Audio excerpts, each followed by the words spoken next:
Chapter 1139. A different form of companionship. Above the endless grayish-white fog, Klein's figure appeared in the ancient palace. He only looked around briefly, and he realized that there were a few changes. The most obvious point was that the state of the mysterious space and its layout had been fully projected into his spirit body. Even at a great distance, he could still see the grayish-white clouds and that strange door of light. Apart from the palace that I conjured and the door of light that originally existed, there's nothing here. It's empty, boundless, and full of power of a high level. As he murmured, he sat down, raised his right hand, and gently lifted it up. In the blink of an eye, the entire gray fog boiled. The mysterious space it carried quaked as beams of slightly dark light emitted. When the light gathered together, it condensed into a translucent angel with illusory wings on its back, as per Klein's will. It had the same level and power as an angel.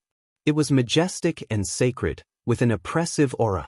There's no need to add the Black Emperor card, the Tyrant card, or the Red Priest card. There's no need to use the Sea God Scepter either. With my power alone, I can stir most of the powers of this mysterious space to its fullest potential, allowing the Fool's Angel to become a true Sequence 2 angel.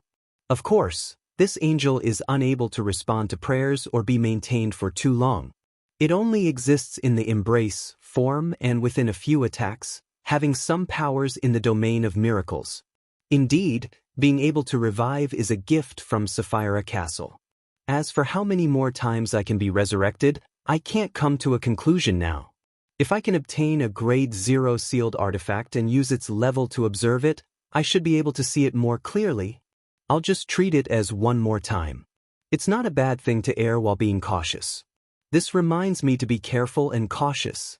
This is the way for Beyonders of the Seer pathway to survive. Unfortunately, this miracle can only be used for myself for now. Yes, at most, in order to truly possess and control this mysterious space, I have to become an angel or even a Sequence 1 angel at least. It lives up to its name as Sapphira Castle. As for that strange door of light, its requirements are even higher. It's impossible to tell if there are any hidden dangers at the moment. What's the meaning of the existence of Sapphira Castle? Baiting transmigrators to revive the original creator? With a flick of his right hand, the holy and powerful angel dissipated in midair. The entire Sapphira Castle calmed down. Following that, Klein stood up and took a step towards the grayish-white cloud in midair. He stood in front of the strange door of light formed from countless spherical lights. The door of light was tainted with some bluish-black color. Each spherical light's essence was a transparent and translucent worm that formed into a ball. As he stared at the transparent cocoons, hanging by the black threads, Klein extended his right hand and slowly reached out to the door of light in an attempt to touch it. 1 inch, 2 inches, 3 inches. His hand finally touched the edge of the door of light, but it passed right through as if it was just an illusion. However, compared to his previous attempt, the illusory door of light was clearly a little stickier, as though it was about to turn corporeal. This is an item that represents the essence of Sapphira Castle? After pondering for a few seconds, he turned and returned to the ancient palace. Without any delay, he left the world above the gray fog and began experimenting with the various powers he had just acquired. I have to first get an honorific name. The prayer response range for a Sequence 3 Beyonder is a region. This range is different depending on the authority that one wields. Clearly, a Sea King's range is a relatively far-reaching type. Therefore, this honorific name of mine also has its limits. The protector of all the poor children in Backland? Feels odd. Yes, other people might have a limitation, but it's not necessarily the case for me. I can use the spirit world and the blessed of Sapphira Castle as a replacement. I should be the only one who is blessed in both regions. It's unique enough. This way, as long as someone is in the same city or district as me, they can use this honorific name to pray to me. There's nothing I can do if we're not in the same area. I can't possibly do the same as throwing the Sea God Scepter above the gray fog, splitting a few worms of spirit to the world above the gray fog, and using Sapphira Castle's level to respond throughout the entire world. Although I can't confirm the relationship between the Dark Angel and the ancient Sun God, This is enough to remind me to be careful with my avatars and marionettes. Also, it's not as simple as splitting a few worms. A large number of worms of spirit have to be left in Sapphira Castle to achieve the desired effect. I'm currently unable to do that. Right, my mental state isn't too bad. I don't have a dissociative disorder, nor do I have the irresistible urge to become cold and terrifying. This means that the mark of a scholar of yore in history is his anchor. Also, the Emperor's situation worsened only after he became an angel, causing him to have no choice but to rely on his believers as anchors to anchor him in place. I'm still one huge level away. I need to find out what else can be used as anchors, apart from believers, to ensure that nothing goes wrong. Amidst his thoughts, Klein picked up pen and paper. He wrote the first line of his honorific name, the Blessed of the Spirit World and Sapphira Castle. After some thought, he began writing the second and third lines based on his rich experience and knowledge he got from his godhood patterns, the mystery stemming from ancient times, the witness of an extended history. Since a sequence 3 Beyonder wasn't a true deity, he couldn't use a 3-line description. After some thought, he added 2 more lines, Protector of Magic and Drama Performers, the Great Gehrman Sparrow. In fact, non-true deities could also use 3-line descriptions, but one of them had to rely on the level of a true god. For example, Klein could use Blessed of the Evernight Goddess. Under such circumstances, it was essentially similar to a type of summoning incantation, not an honorific name for prayers, similar to that of messengers. And if the messenger was a spirit world creature, the restriction of being the blessed of a particular true deity was unnecessary. Therefore, it was often unknown what would be summoned, making it rather dangerous. After repeatedly deliberating for a while, Klein controlled his marionette, Enuni, and recited the honorific name in ancient Hermes. A few seconds later, Klein raised his right hand and rubbed his temples with an odd expression. He didn't hear the prayer. What's wrong with this honorific name? Klein carefully deliberated over it a few times and gradually came up with an idea. I might not be the only blessed of the spirit world and Sapphira Castle. The hounds of Fulgrim also count. I have to add a limitation. After some modifications, Enuni once again recited in ancient Hermes, the blessed of the spirit world and Sapphira Castle, the mystery stemming from ancient times, the witness of an extended history, protector of Backlund magic and drama performers, the Great Gehrman Sparrow.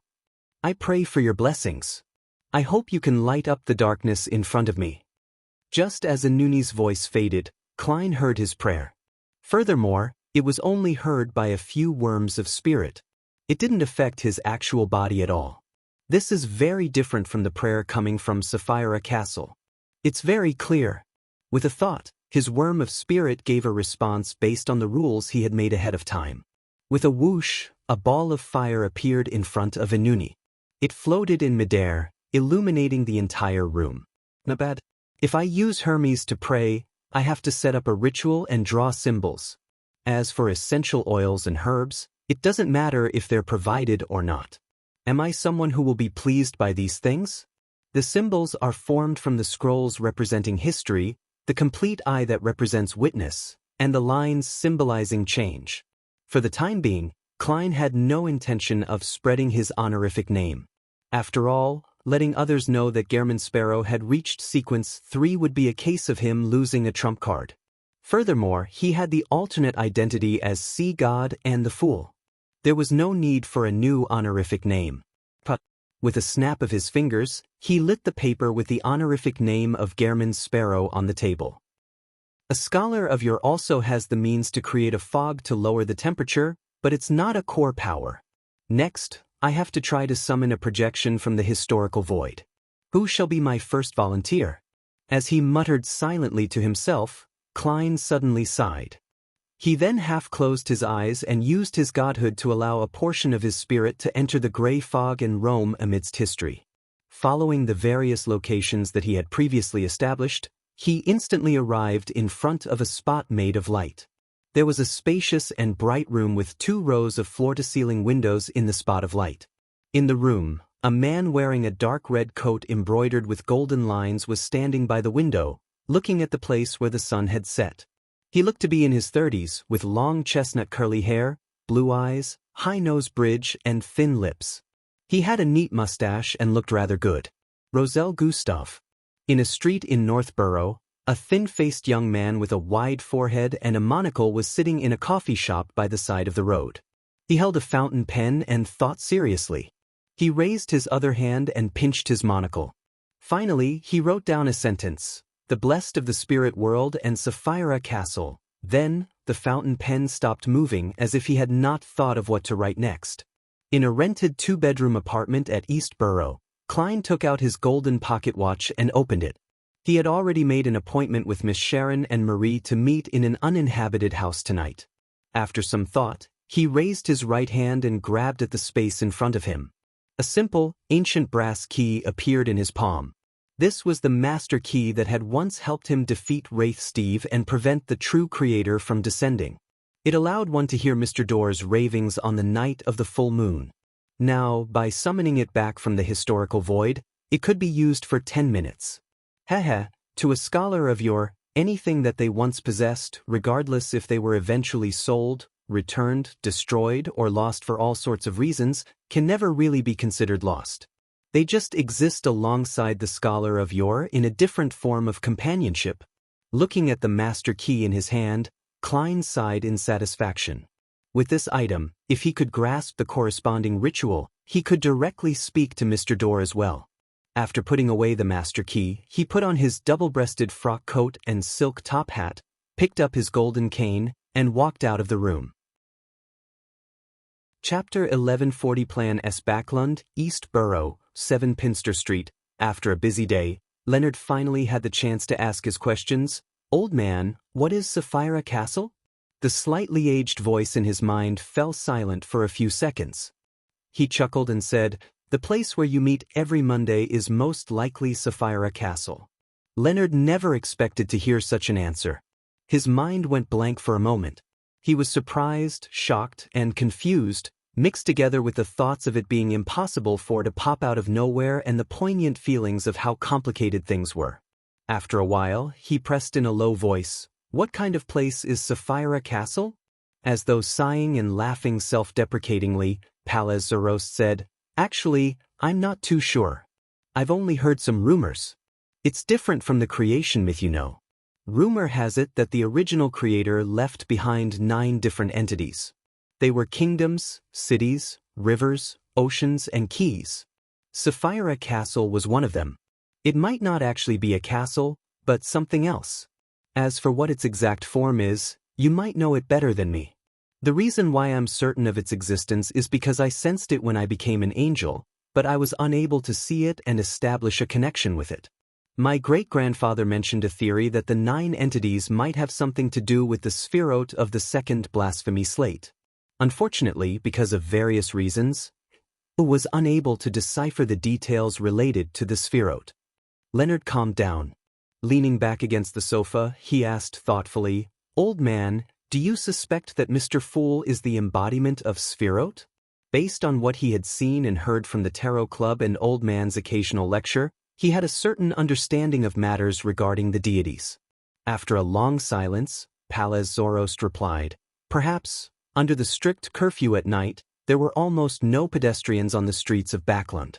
Occasionally, there would be carriages passing by, carrying people of status. After arriving at the agreed-upon house, Klein wasn't in a hurry to enter. He half closed his eyes, raised his right hand, and grabbed at something in front of him.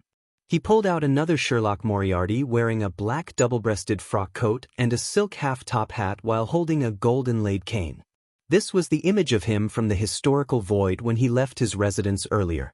As Klein was right in front of him, this image appeared stiff, like a prop on stage.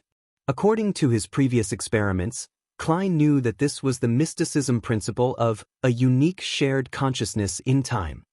To put it simply, everyone was essentially unique. If one's true body remained sentient, the projection wouldn't remain sentient. It was the same when summoning projections of the deceased from the historical void, a result Klein suspected to be attributed to his insufficient level. The reason why he suddenly thought of playing cards was because he had previously analyzed the combat styles of Scholar of Yore, and he realized that if he were to encounter Zeradol, both sides would very likely end up playing a card game. You throw a Consul Roselle card, I'll throw an Emperor Roselle card. You throw a Bernadette card, I'll throw a Benoit. If you throw the half-fool card, I'll match it with a Mon.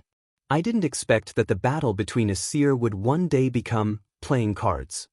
It's a realistic, abnormally harrowing game of cards. Sigh, but Zeratul is a sequence 1 angel, and he wouldn't give me a chance to play cards. Besides, my success rate at summoning the important figures in the historical void is rather low. Klein retracted his gaze and took the initiative to say to Sharon, I've recently needed to do something. It's rather difficult and dangerous. One of the steps is to collect Beyonder blood from the 22 different pathways. As for the Wraith pathway, the only person I can ask for help is you and Marie. You should be skilled at hexes, and you should have a way to remove the connection between your blood and yourself. In fact, he could have attempted to summon Admiral of Blood Seigneur on the spot and mix his blood into the porcelain jar. However, he didn't know if it would be effective, nor could he divine it.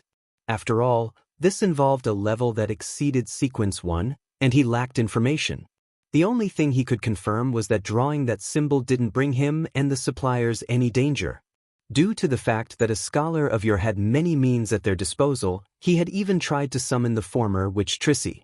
He easily subdued her and smeared her blood onto Grozel's travels. However, it was useless. After some thought, Klein believed that a logical contradiction on the timeline had happened, preventing him from success. That blood was formerly provided by Trissy of the past. The person Grozel's travels pulled in would undoubtedly be the former Trissy, so it was equivalent to changing history. Since history couldn't be changed, the experiment failed. After listening to Sherlock Moriarty's request quietly, Sharon said without any change in expression, Okay. How much do you want? Miss Sharon's reaction is exactly as I imagined. Klein took out a glass tube. 1 tube would suffice. Dressed in a Gothic regal dress, Sharon raised her right hand slightly. The glass tube seemed to possess a life of its own as it left Klein's palm and flew over. Right on the heels of that, the doll-like lady's right hand landed on her left wrist. Her nails suddenly grew long and became unusually sharp. With just a light stroke, a wound opened up at her wrist. Blood seeped out, but it didn't drip down. Instead, it floated up and entered the glass tube. By the time the tube was filled, Sharon's wound had healed instantly, leaving no scar behind. The stopper jumped into the tube and spun a few times to automatically seal the tube. During this process, the pale-faced Sharon wore an impassive expression, as if she had suppressed all the feelings in her heart. Looking at the tube of blood in her hand, Sharon reached out with her left hand and touched it, slowly sliding from top to bottom. This was done to remove her connection to the blood. After doing all of this, the blood tube leaped up and flew back into Klein's hands. Is there anything else I can help you with? Sharon sat on a high-back chair and said calmly, Not for now. Thank you. Klein shook his head and snapped his fingers, igniting a scarlet flame in his palm. The flame quickly rose and enveloped the glass tube. By the time the redness dissipated, the blood was gone. This was a new change in Flaming Jump. It could transfer the items on him to his marionette or body. Apart from this, all sorts of Beyonder powers from before had been enhanced and modified. Having used his new powers skillfully, he looked at Sharon and asked casually, How's the digestion of your puppet potion? When he first met Miss Sharon, he felt that she was like a doll. He believed that, regardless of her nature or it being a result of the temperance principle, it would have been a form of prior acting. It would be of great help to the digestion of the puppet potion. Not bad, Sharon replied calmly. I should be able to digest everything in another 1 to 2 years. 2 years. Indeed, no matter how fast it is, it's counted in years. But for me, it's been less than half a year. This isn't something to be proud of. It was all arranged. Of course, if you count the time I was hung above the door of light, it's counted in millennia.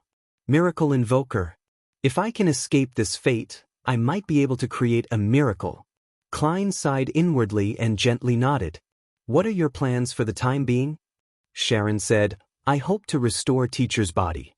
Marie, who was sitting on the sofa, added, But didn't you say that the leader of the secret order, Zeratul, is in Backlund and is closely related to the Rose School of Thought? Yes, Klein said with a smile. Wait patiently. There will be a chance. This was actually a form of consolation. Even though he had become a scholar of yore and had found many helpers, he had no intention of dealing with Zeratul at the moment. A sequence 1 in full would definitely be unimaginably terrifying. Furthermore, the more he exposed himself to the path of Seer, the more Klein could understand how terrifying and difficult it was to kill Zeratul. After stopping George Ill's apotheosis, Klein planned on leaving Backlund and giving himself more time to grow. Chapter 1141 Deep Winter Sonia C. Pasu Island, Chasm of Storm Cathedral. This was the headquarters of the Church of the Lord of Storms, the holiest of holy temples, a place blessed by a god. The murals that were painted in blue, silver, green, and golden colors seemed rough, but they had a sacred and majestic vibe to them. Coupled with the dome that stood at a height with an excess of 100 meters, it made all who stood there feel how puny they were. It made one unable to resist bowing their head. Alger Wilson had already undergone the ritual and had, truly, become a Sequence 5 ocean songster. At this moment, he had come here with the same batch of recently advanced Beyonders, awaiting the preaching of Pontiff Guard II. Indeed, it's really easy to lose control when consuming excess potions. I've already digested all the past potions, but I nearly succumbed this time. After I leave Pasu Island, I'll borrow the unshadowed crucifix from the sun and purge the excess characteristic. This can both be exchanged for money, and it can also be used to secretly nurture some Beyonders who are loyal to me. Alger used the reflection of the blue stone tiles on the ground to see that his hair had darkened and thickened. At this moment, the sound of a booming musical instrument exploded in the hearts of every Beyonder, spreading extreme fear. Pontiff Guard II walked out with a scepter in hand, went up a dais, and faced the crowd. He said in a deep, rumbling voice, "Congratulations, everyone. You are one step closer to the Lord." He was wearing a papal tiara with sapphires, emeralds, and other gems. He wore a dark blue robe that was nearly black. On top of it was silver and gold silk embroidered with symbols of lightning, storms, and oceans. His aura was deep and majestic, as though a tempest was about to strike. This grounded angel, the spokesperson of the Lord of Storms, was a middle-aged man who looked to be in his 40s. However, everyone knew that Guard II had been helming the Council of Cardinals for nearly a century. As a blessed of the gods, this level of longevity wasn't strange in the eyes of the believers. It was normal to not have anything to fear. Upon hearing the pontiff's praise, Alger didn't have any thoughts. He clenched his right fist and struck his left breast, shouting, "Holy Lord of Storms!" In the next 15 minutes, they quietly listened to Guard II's preachings. After completing this process, Alger received his mission from a high-ranking deacon. He was to head to Sonia Island and lay an ambush in the surrounding waters, in search for opportunities to attack the port, or supply ships and Fasak merchant ships. Backlund, Empress Borough, inside the Hall family's luxurious mansion. Just as Audrey put on her blue cloak in preparation to bring her golden retriever, Susie, her maidservant, Annie, and the others to the Lone Charity Bursary Foundation at Phelps Street, she saw her father, Earl Hall, enter through the main door. "Father, good morning. Did you not come home last night?" Audrey looked him up and down in puzzlement. "You could tell?" Earl Hall stroked his lovely mustache and asked with a smile. Realizing that her father was in a good mood, Audrey turned her green eyes and said with a faint smile, "Your coat reeks of cigarettes. It implies that you haven't taken it off for some time. Not to mention that's an outdoor set of clothing." Apart from this, there were many other details that could lead to the same conclusion, but Audrey deliberately didn't mention it. As Earl Hall took off his coat and handed it to his valet, he chuckled and said, "Not bad at all. You're very observant. It looks like your work at the Bursary Foundation has greatly benefited you. I was at the Prime Minister's the entire night waiting for news." Having said that, Earl Hall sighed and said, "Winter County and Mid-Seashire's front line has once again repelled the Fasation attack. With the onset of the harsh winter, we can finally catch our breaths." Audrey blinked, perfectly expressing her surprise. Earl Hall immediately smiled. I understand your puzzlement. The newspaper only mentions what we want the people to know. The defense lines at the Amantha Mountain Range and the various cities along Mid-Seashire's coast aren't as robust as you think. In the first round of the attacks, our fleet and soldiers suffered a tremendous loss. In order to not cause any panic, we announced that there were wins on both sides. We also made all the large shipyards and factories work like mad to contribute to the war machine. In this period of time, the two lines were almost breached several times.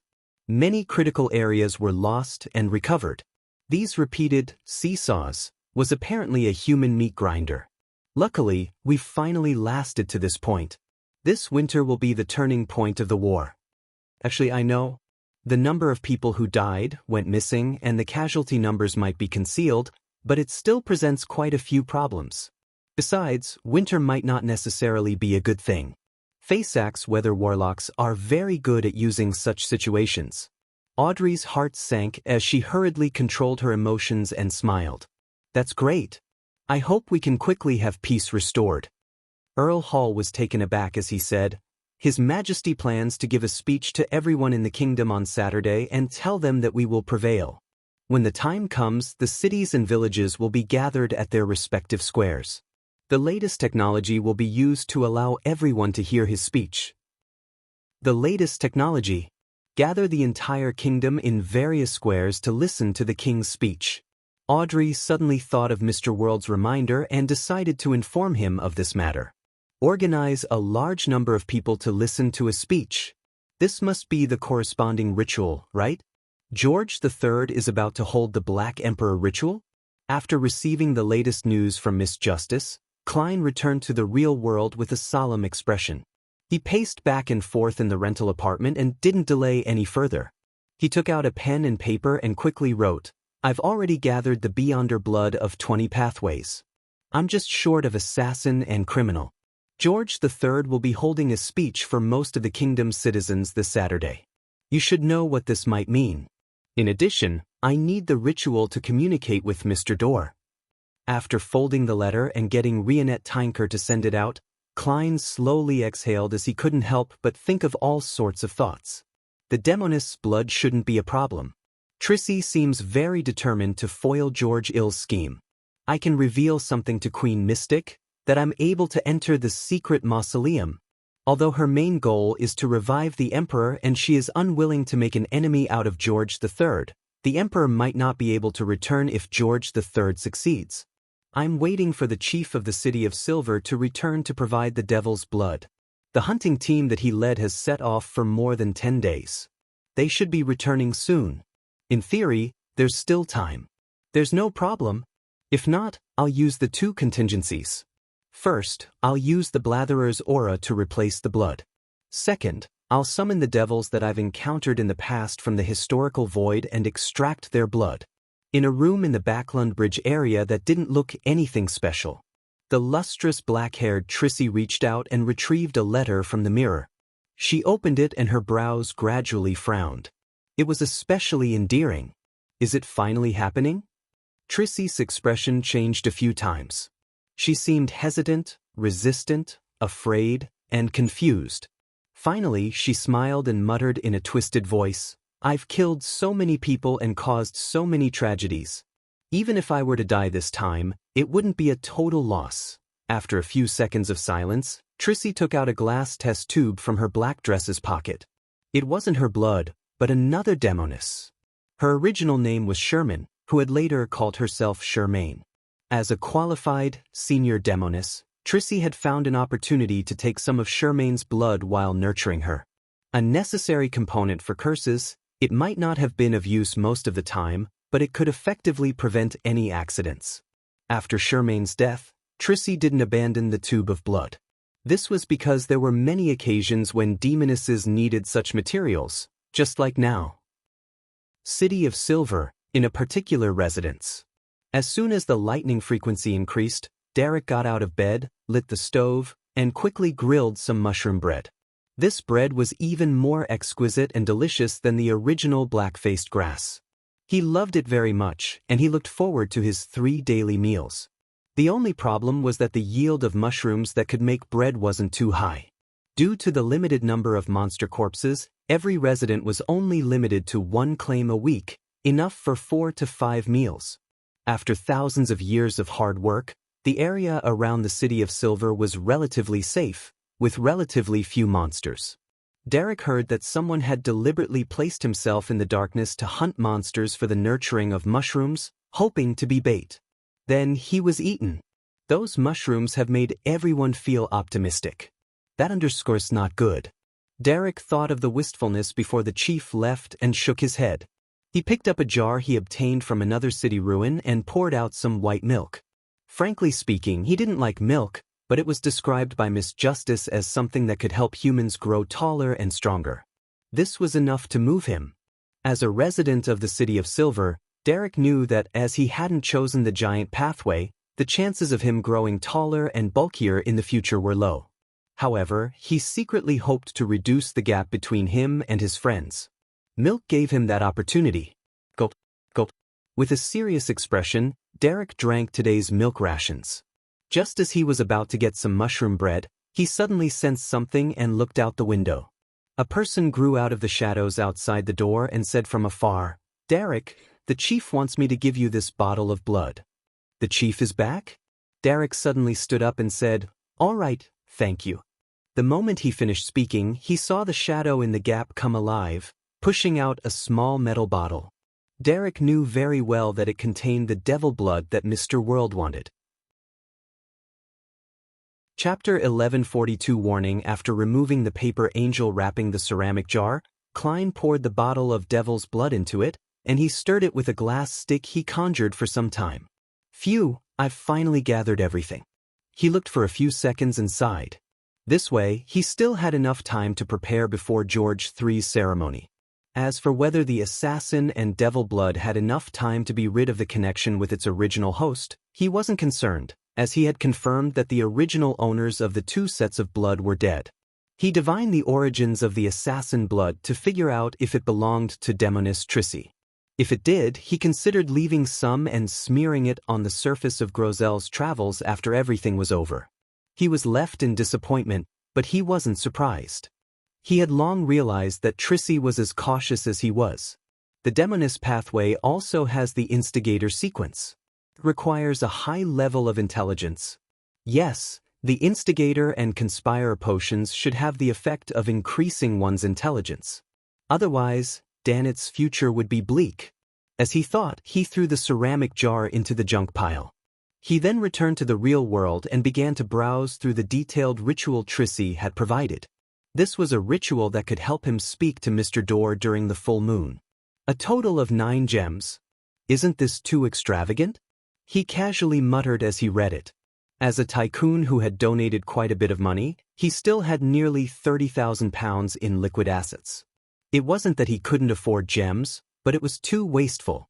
After thinking for more than 10 seconds, he decided to try using the images in the historical void as stand-ins. After all, he had no intention of pleasing Mr. Door. Once the ritual ended and the gems disappeared, Mr. Door wouldn't be able to do anything to him. If it doesn't work, I'll consider purchasing it at the jewelry store. Klein stood up and set up a ritual in the room outside the rental flat. After finishing his other preparations, he stretched out his right hand and slowly and heavily grabbed at the thin air in front of him. He pulled out an ancient brass key from the air. This was the key tool to summon Mr. Door, the master key. Right after that, Klein grabbed at the air in front of him solemnly again and pulled out an object from thin air. The item emitted a tranquil glow that was in the shape of the full moon. Embedded around it were a row of scarlet gems. In the middle was a symbol representing the moon and many mysterious patterns. Scarlet lunar corona. It was the scarlet lunar corona that currently belonged to Sharon. It could create the effects of a full moon, allowing the person holding the master key to hear Mr. Door's ravings. If he only wanted to hear what Mr. Door was shouting, this would have been sufficient. There was no need to hold any more rituals, but his goal was to speak to the King of Angels. Therefore, he had to follow the procedure. After placing the master key and the scarlet lunar corona on the altar, he recalled for a moment and reached out his right hand again, pulling out a handful from thin air. This time, he took out a gorgeous necklace made studded with diamonds and jade. My experiences as Dwayne Dantes are rather useful after all.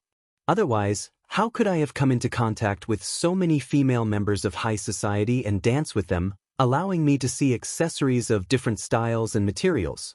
And without such close proximity for observation, how could I easily summon the corresponding historical void images? This can last 15 minutes. That's enough. Having met his simple goal, Klein sighed in satisfaction. Then, he continued to extend his right hand, preparing to gather the 9 gems he needed from the ladies and madams he knew in the past. In a second, his hands stopped in midair and his expression turned odd. I forgot that I can only maintain 3 historical void images. What should I do? Swap this necklace and find an accessory that has at least 9 gems? Let me think about whether I've seen anything like that before.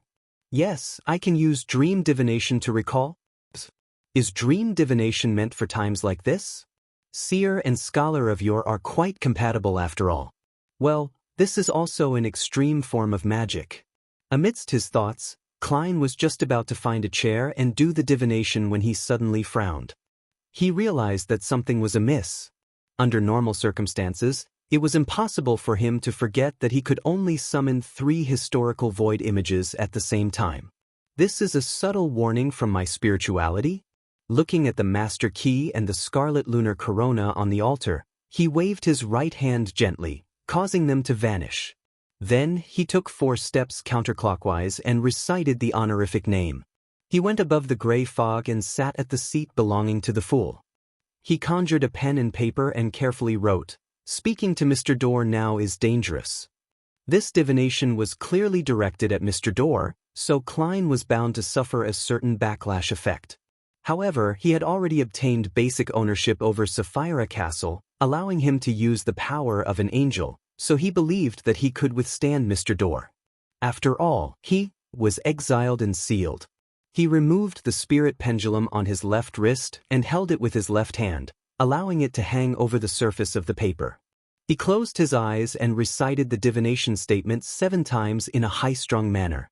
Without a sound, a shadow suddenly flashed across his mind. It seemed to completely screen his spiritual perception. He hurriedly opened his eyes and saw that the topaz pendant had shattered into powder. After my initial grasp of Sapphira Castle, some divinations are more concealed. It won't cause any accidents? Yes. Is it because my safety is involved in the matter that this has happened, or is it because the gap between me and Mr. Dorr has been narrowed to a certain extent? Of course, this is referring to the Mr. Dorr who is in a sealed state. Or perhaps, the effects of the two combined?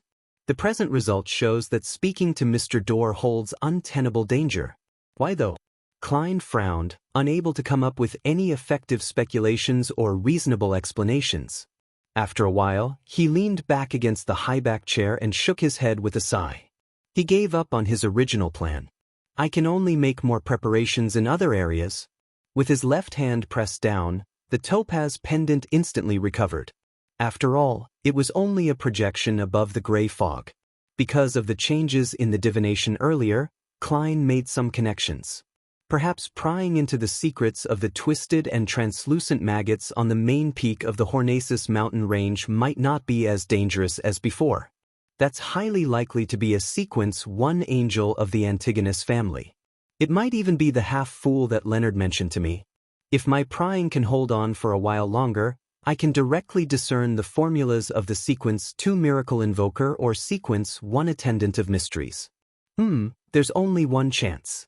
I don't know what sort of developments would happen when dealing with a crazy monster.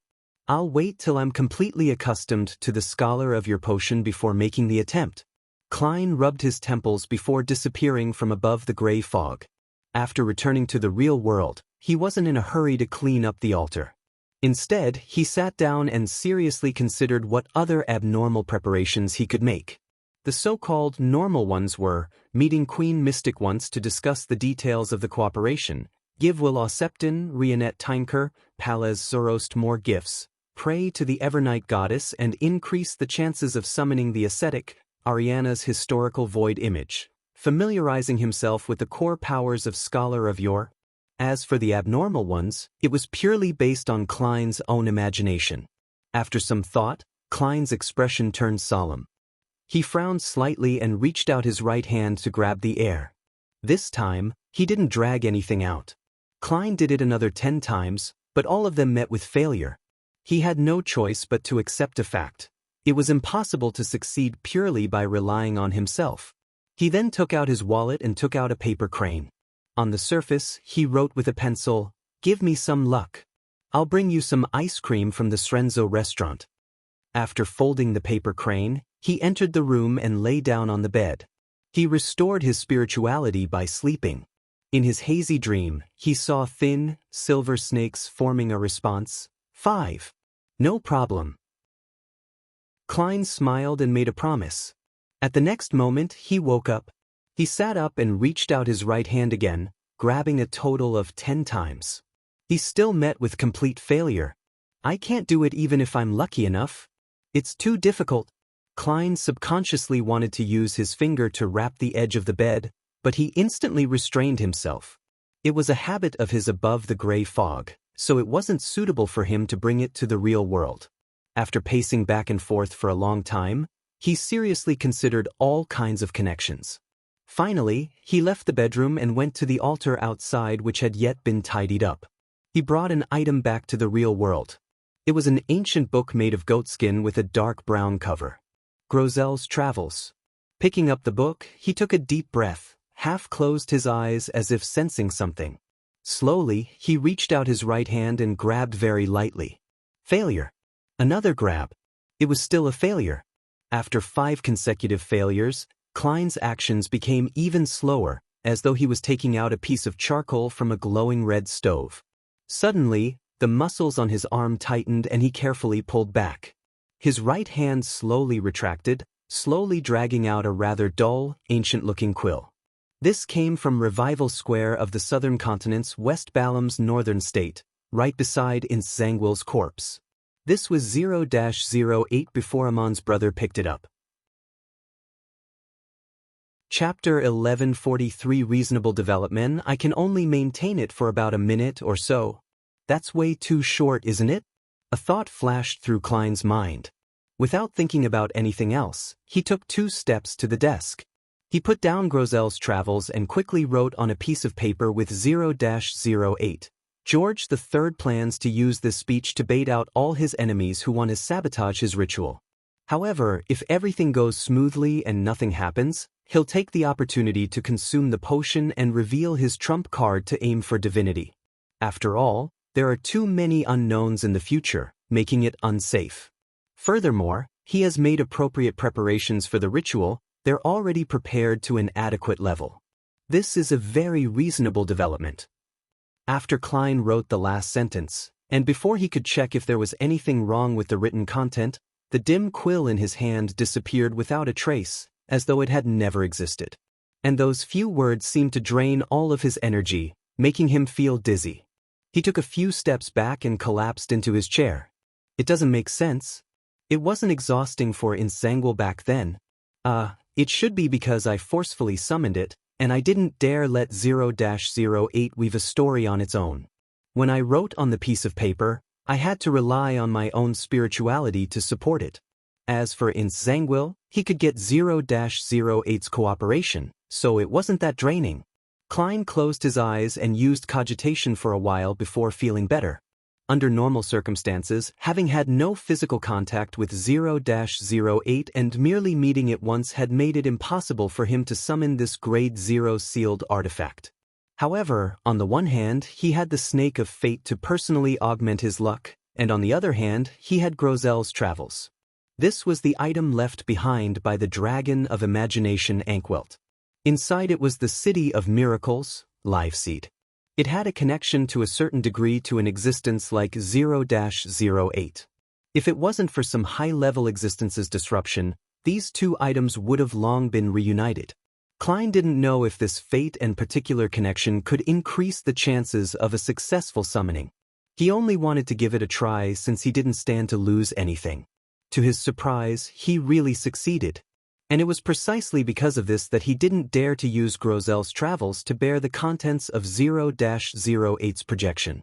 He didn't even dare to let them come close, afraid that something irreversible would happen. This was Backlund, which had an extremely dense population. Yes, logically speaking, there shouldn't be any accidents. After all, 0-08 is a historical void projection. It's fake. Grozel's travels was conjured by the dragon of imagination, and it's also fake. A fake combination can't be real in any way. They lack the foundation of a beyonder characteristic. I can go back to the uninhabited reef island to test it. Klein rubbed his temples and returned to the desk. There, he began reading what he had just written. He didn't directly write that George III would be unsuccessful in his advancement and die on the spot.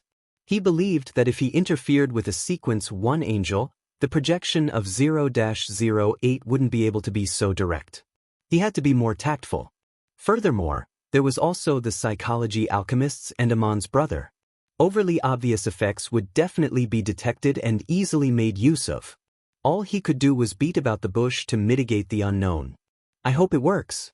After staring at it for a while, he folded the piece of paper and stuffed it into his pocket.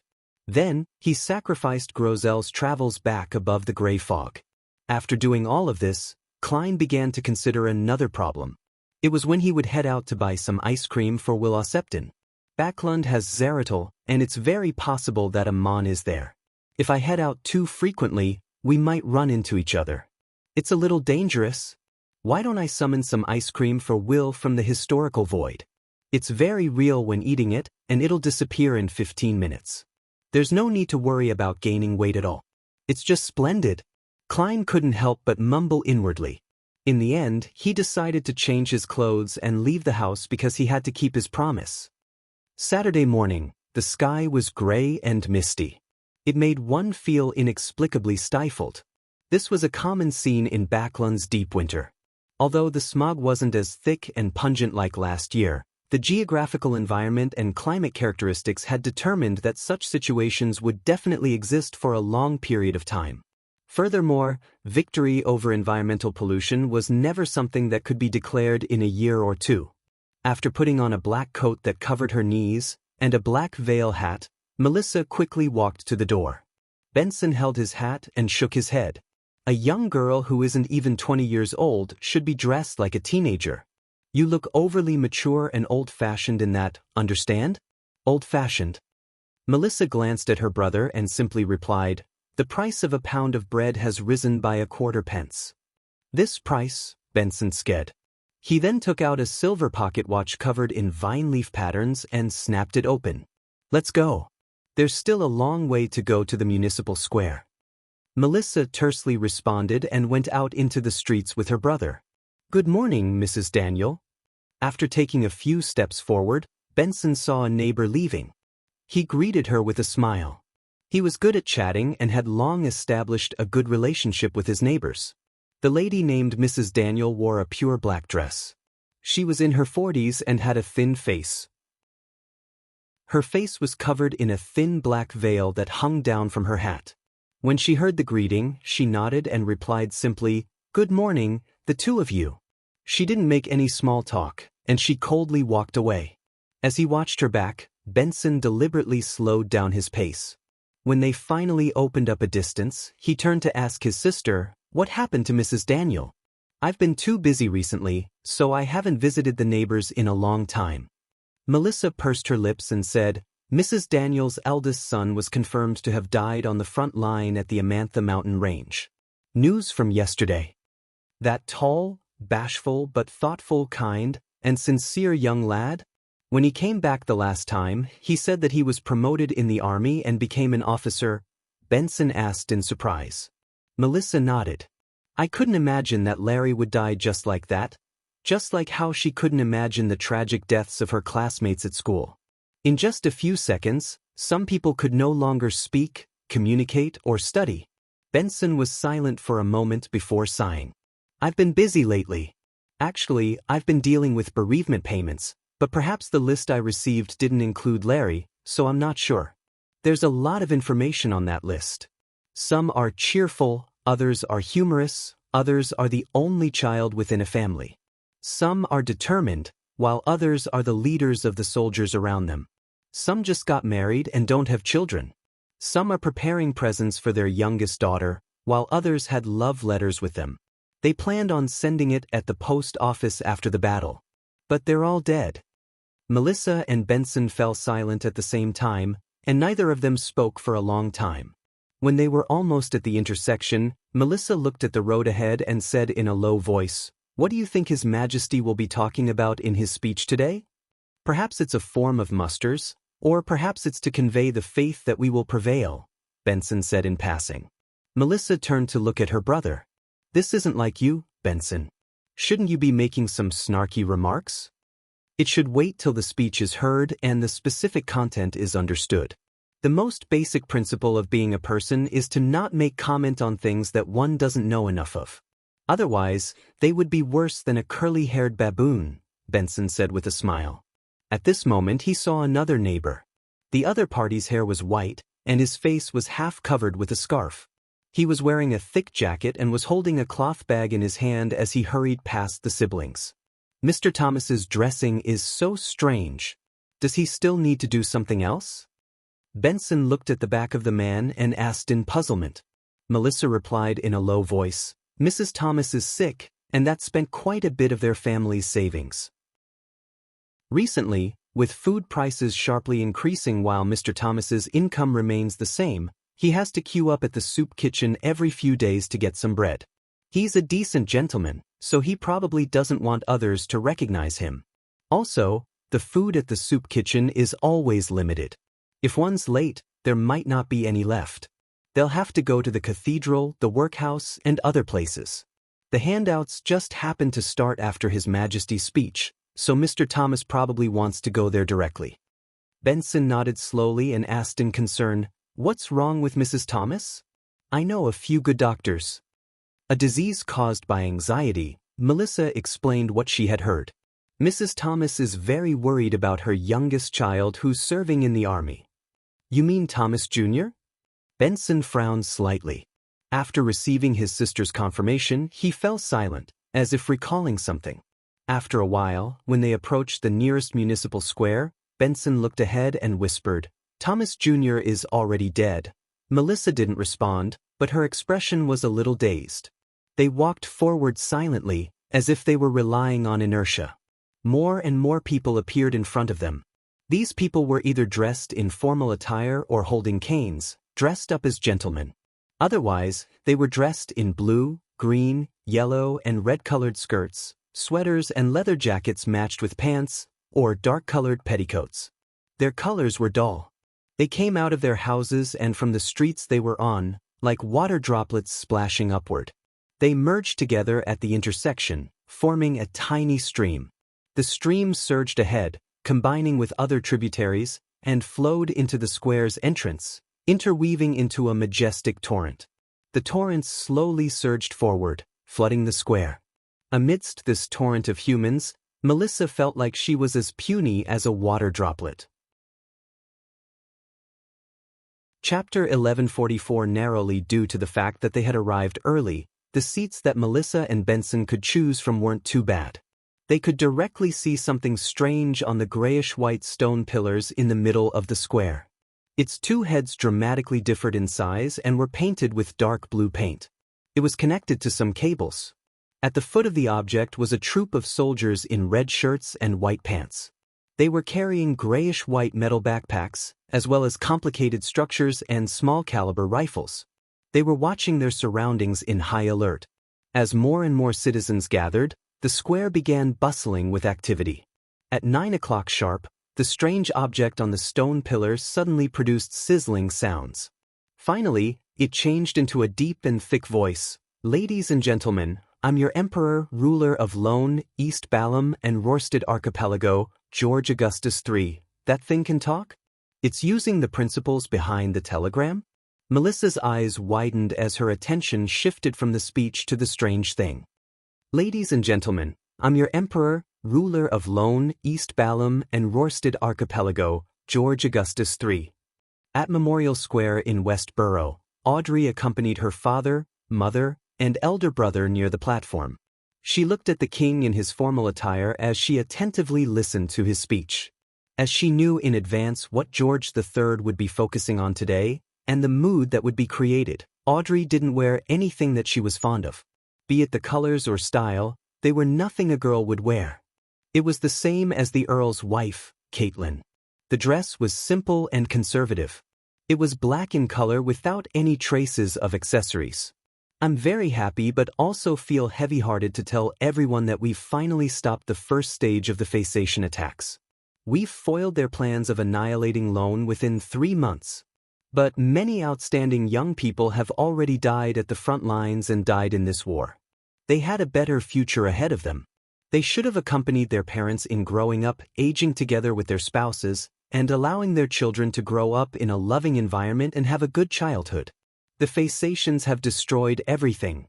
Knowing why this war had started, Audrey wasn't incited by the king's speech. She only felt that he definitely had talent in inciting drama. She heard slight sobbing sounds coming from the crowd around her. She could feel the sadness rising bit by bit as they intertwined and brewed. Her eyes reddened uncontrollably. The king's speech was very fake, but the sorrow of the people was real.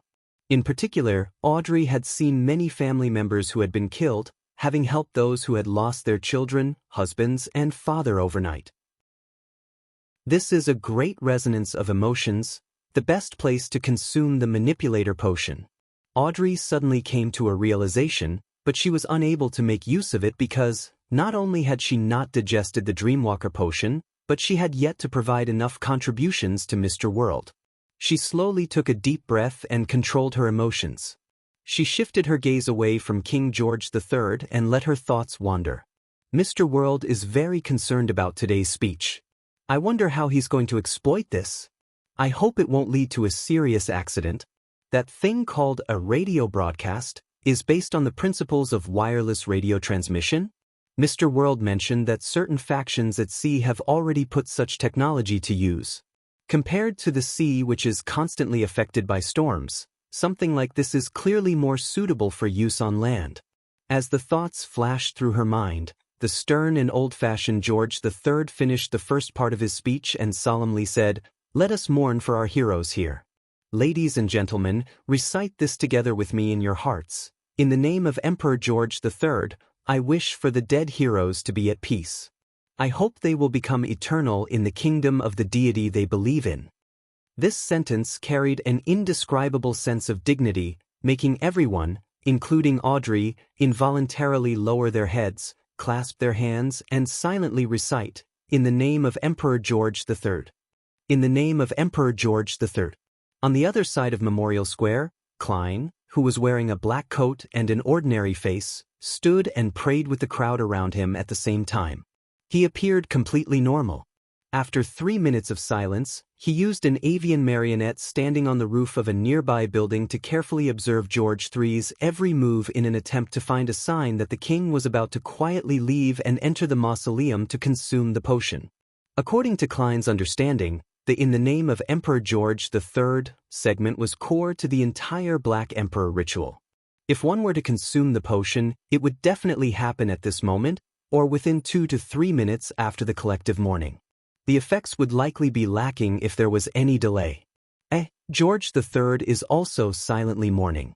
He isn't doing anything else. Klein held back his impatience and puzzlement as he patiently waited. Tears streamed down many people's faces as the mourning gradually came to an end. Everyone opened their eyes one after another. At this moment, George III didn't do anything. He spoke again and continued his speech. "We've already endured through the most difficult part. We'll definitely defeat this evil and brutality. This is the power of justice. This is the power of every soldier at the front lines. This is the power of every factory worker. The arrangement by 0-08 wasn't successful. George III has no intention of becoming a god today. He's just trying to bait any enemies who want to destroy his ritual. In any case, he can still give many more speeches like this in the future." Klein frowned slightly as thoughts flashed through his mind. Suddenly, his expression turned solemn as he thought of a possibility. In the blink of an eye, Klein switched places with Enuni, who was hiding in the sewers. The latter was dressed the same as him, and his external appearance looked identical to him. Following that, Klein took 4 steps counterclockwise and went above the gray fog. With the help of the crimson star representing Miss Justice, he used his true vision to observe the situation in the square. He was already a sequence 3 beyonder, so there was no need for him to use the Sea God Scepter to widen his field of view. Of course, compared to a scholar of yore, a Sea King's true vision was obviously much larger. However, there was no need for that. The moment his gaze landed on the stage where King George III was giving his speech, his gaze froze. There was no one there, or rather, there was only a fake phantom. It was an imagined George III giving the speech. Before the speech, Klein had been wary of this problem. He had specially observed and confirmed that it was the real George III. Who knew that, within a few minutes, the real George III would become an imaginary George III. In the midst of his silence, he had used the Black Emperor Pathway's powers to distort and silently swap himself with a substitute? George III should have already entered a secret mausoleum and is consuming a potion in an attempt to advance. With a thought, he quickly checked the surrounding area and discovered that there was something abnormal beneath the platform. Boundless black energy was secretly emanating from there. He then picked up the Black Emperor card on the surface of the long bronze table and tried sensing it. Using the law of convergence of beyonder characteristics, he confirmed that the power belonged to the Black Emperor pathway and came from distortion powers. Impressive. While using a speech to bait the enemy, he disguised himself as a fake person and secretly left to consume the potion. There's not much time left. Klein's heart tightened as he immediately returned to the real world. In the sewers, he recited in Jotun, the sacred spirit that pursues knowledge, the mysterious world's lighthouse, eyes that pry into fate, the royalty above the sea, the pure and holy Bernadette Gustave. This was the honorific name of Queen Mystic, but it was somewhat different from a normal sequence 3's. Its range was very large and was effective all across Backland.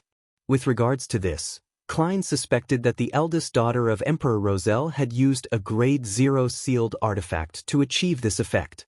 Bernadette rarely told her honorific name to anyone, afraid that some enemies would use the prayer and automatic response property to lock onto her position before she reached Sequence 2. This was very similar to what Klein had thought of.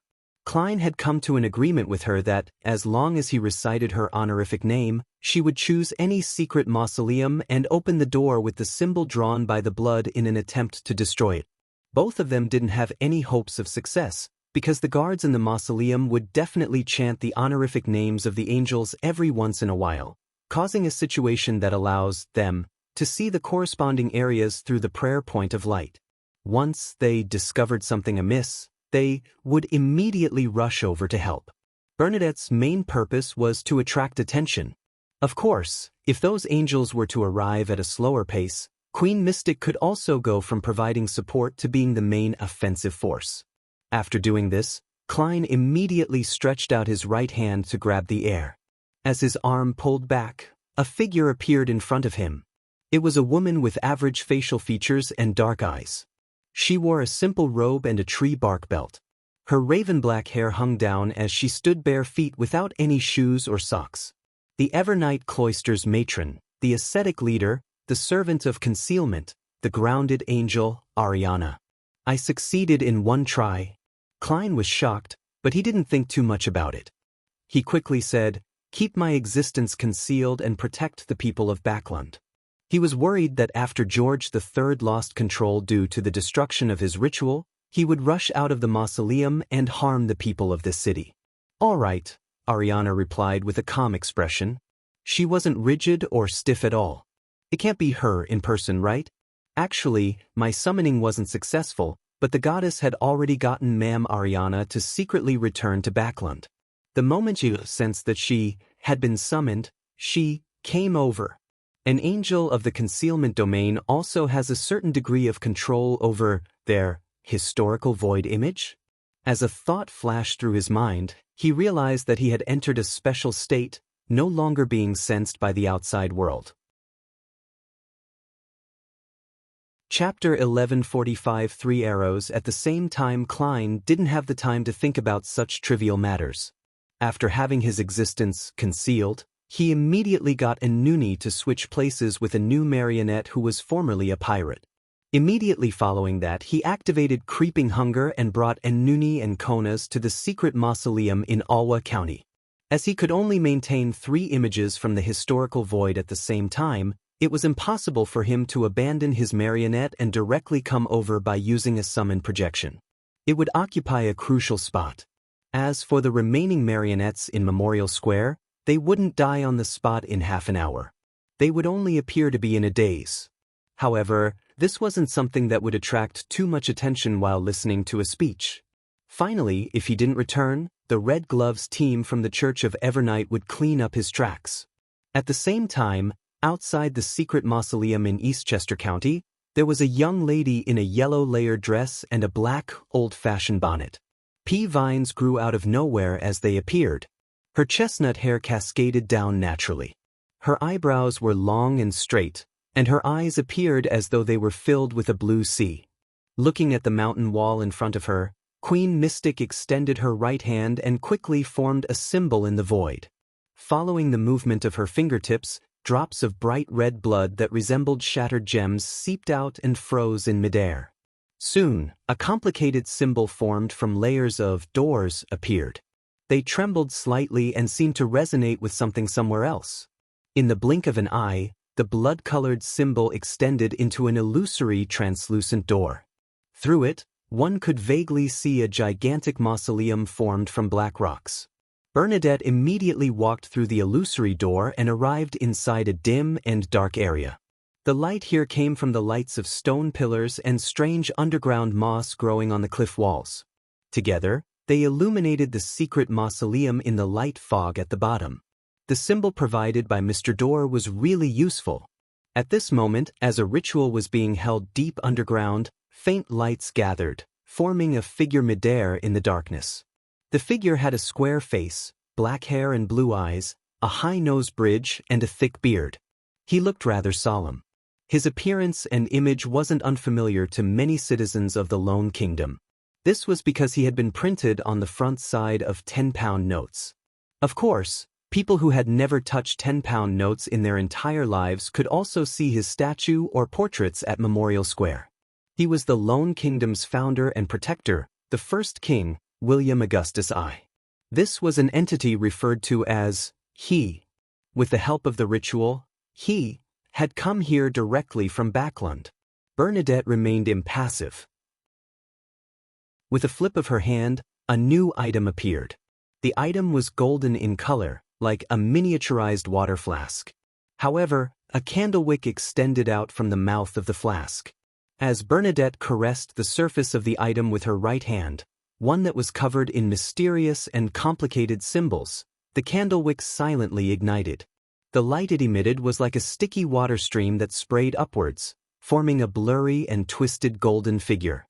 Eternal Genie of the Lamp, my second wish is to obtain the strength of a knowledge emperor for one day. Seizing the opportunity when William Augustus I had yet to fully descend, Bernadette spoke in a solemn voice. The item in her hand was called Magic Wishing Lamp. It might have come as early as the first epoch.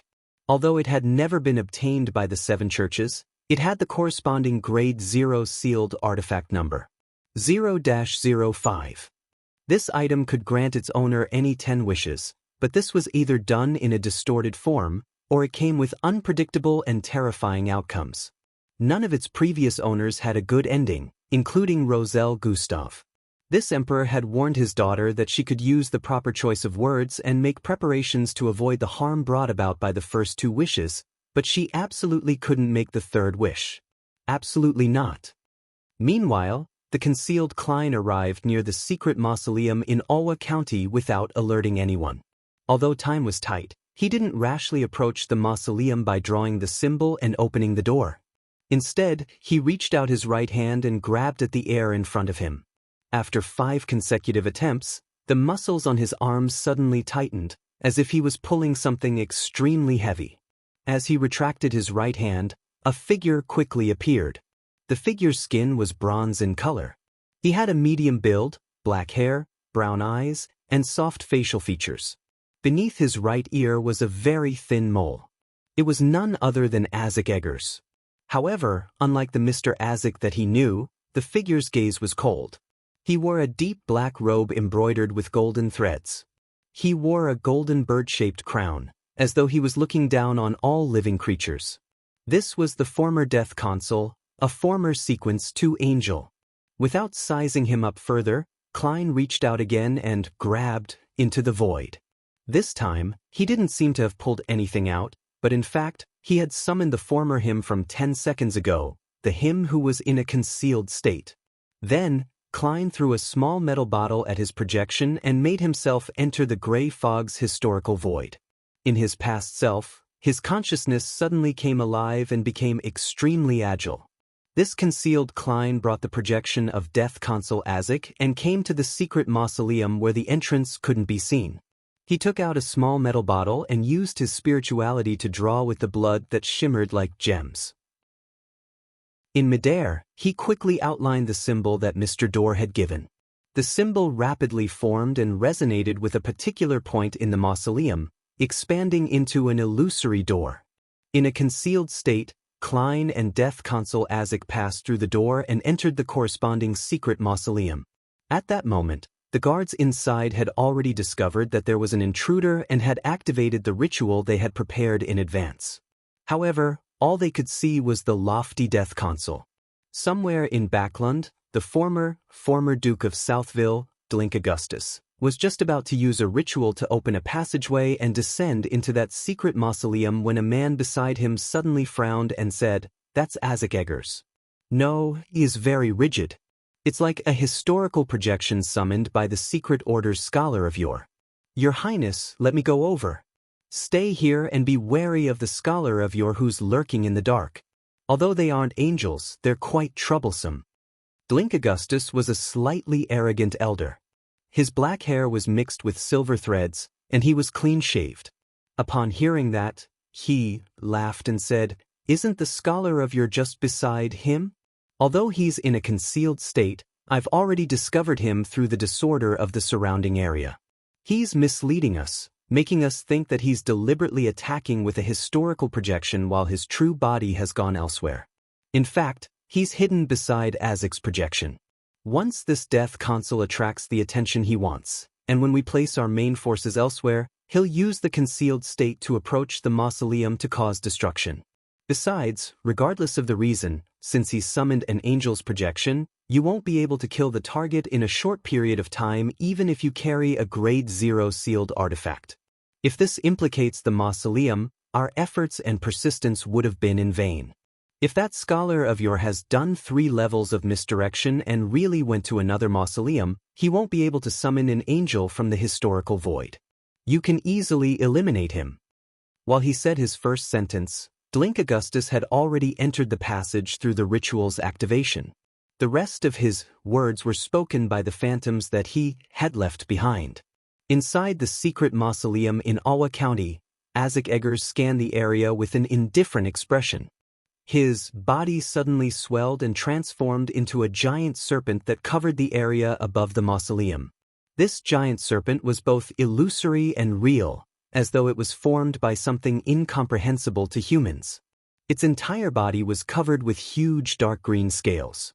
White feathers grew out from the gaps, and each scale and feather had strange symbols of different shapes. Just the mere sight of them made one's flesh decompose, turning them into zombies.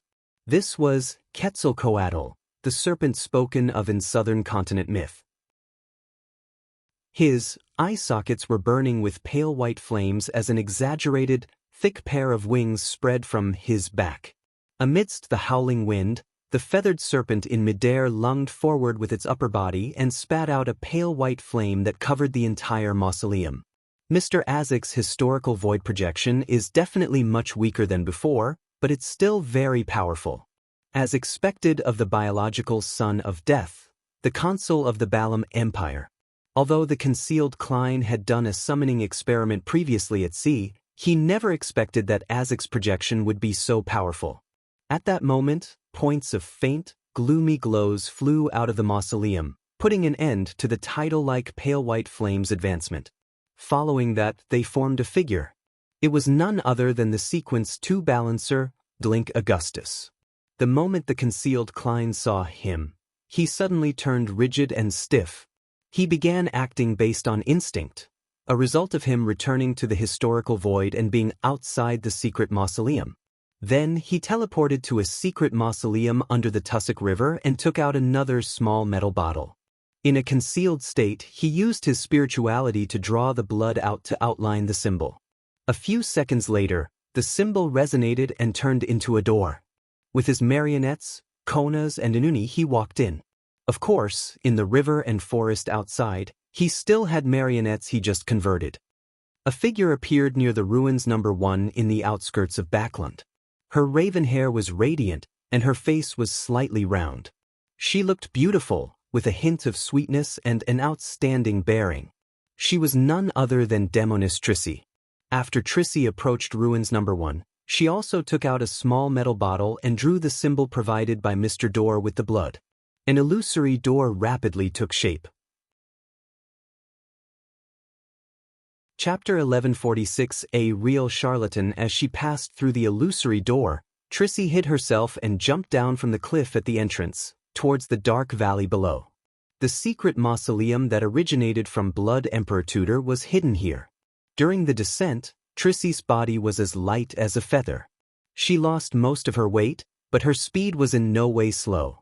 None of the remaining guards noticed that she had sneaked in. Just as Trissy was approaching her target, she heard a voice say, "Concealment is prohibited here." Trissy's figure instantly appeared out of nowhere.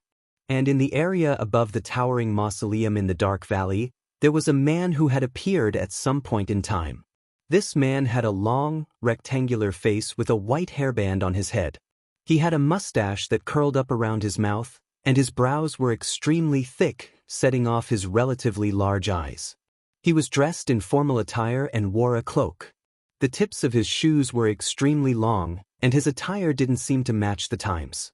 He was the demigod who supported George III, Prince Grove.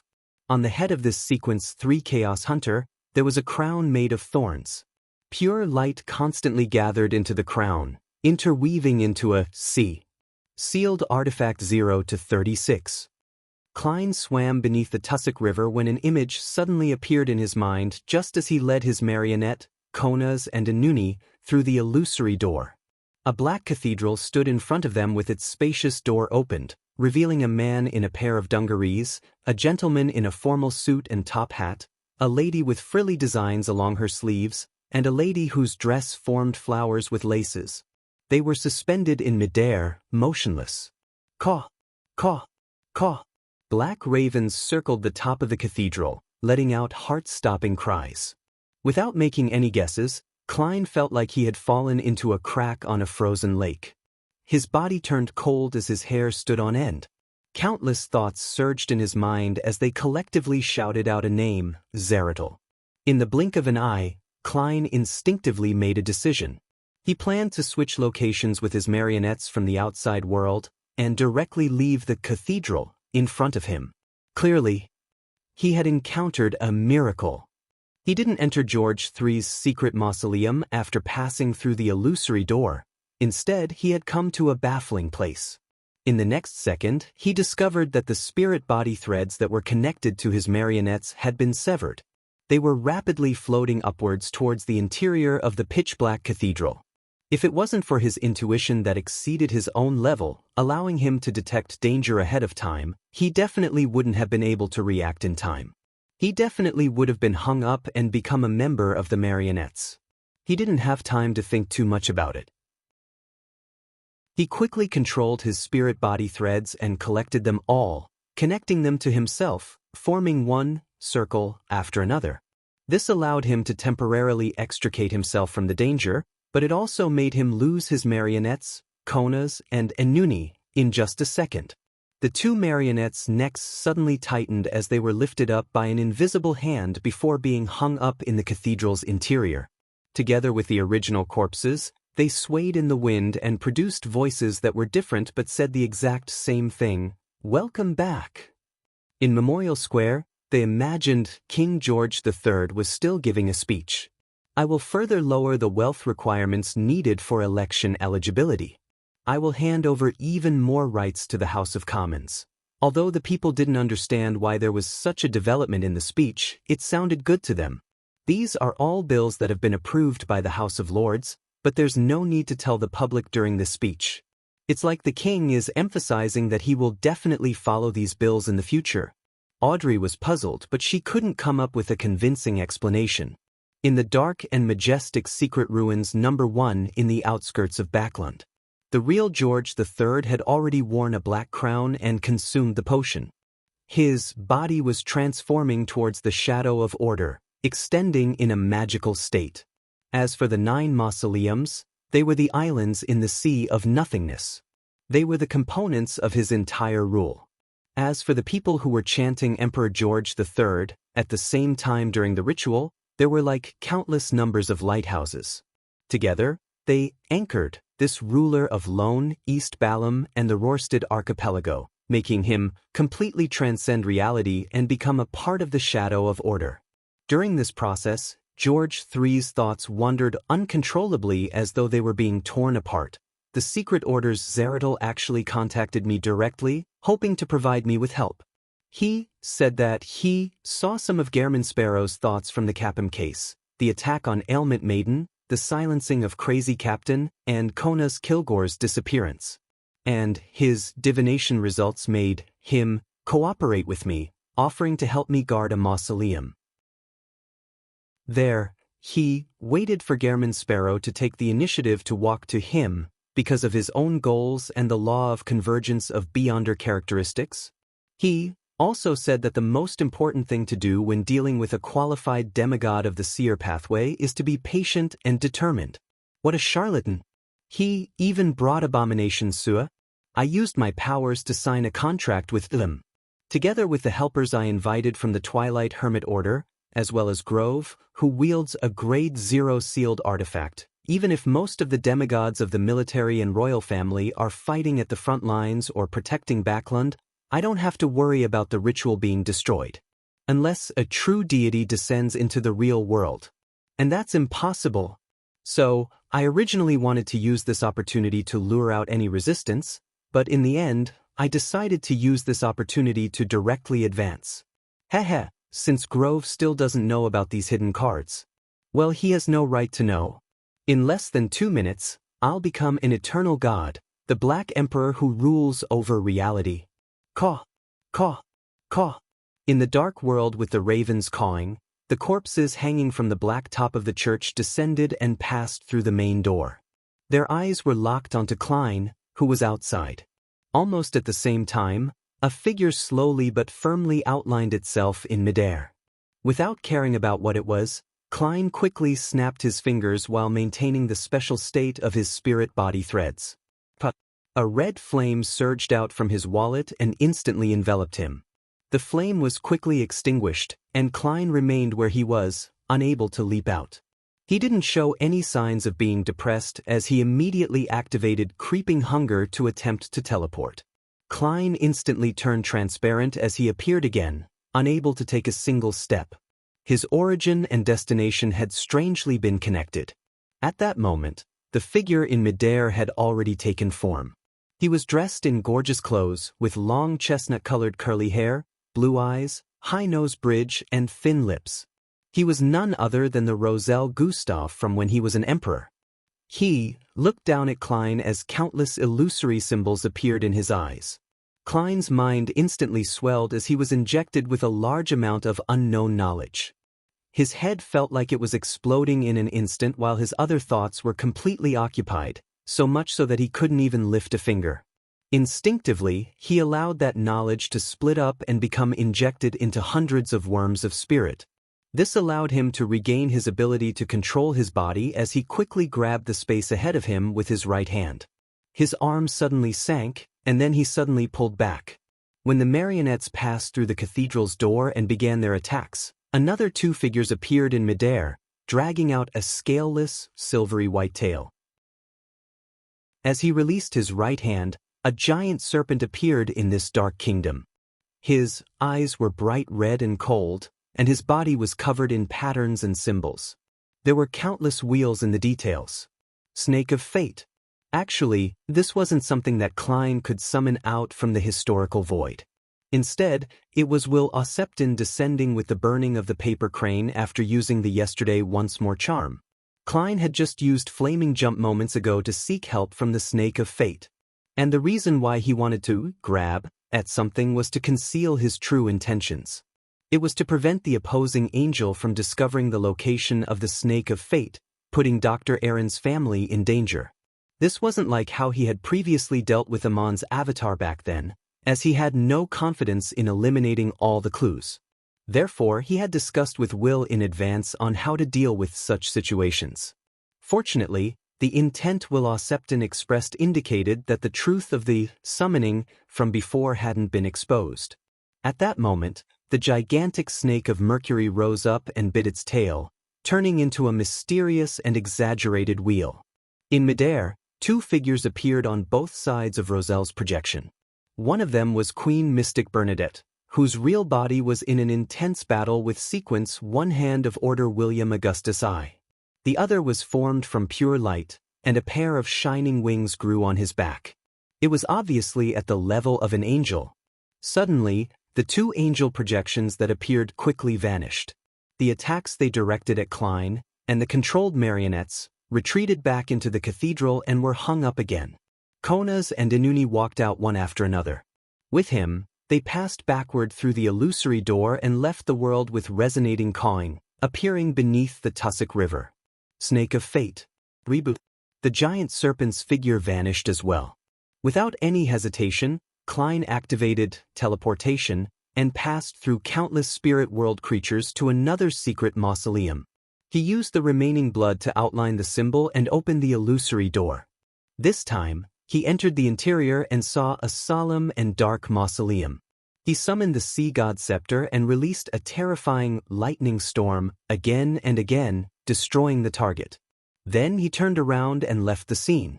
Everything went so smoothly, just like a dream. Yes, a beautiful dream. Klein, who could always maintain his lucidity in dreams, had realized that he was in a real dream created by someone else the moment he entered the ruins where the secret mausoleum was. Chapter 1147 Chaos. Klein pretended not to notice the real dream. As he tried to stop his projection of the death console, he tried to summon another version of himself from the historical void to fool the guards of the Tudor ruins, allowing his body to escape the dream and sneak into the secret mausoleum to achieve his goal of destroying it. At the moment, he could only maintain 3 historical void projections. Death Consul Isaac Eggers was one, his self-projection in a concealed state was another. He couldn't be certain if the leader of the ascetics, Ariana, was considered one. However, to be safe, he had to disperse one of them before he made another summoning attempt. Regarding Ariana's state, apart from suspecting that she had descended in person due to her state, Klein had other theories. Perhaps the leader of the Evernight cloister had deliberately entered a concealed state after sensing that her projection from the past had been summoned while being located in the Amantha mountain range. She had vanished from the real world, allowing the projection to gain sentience.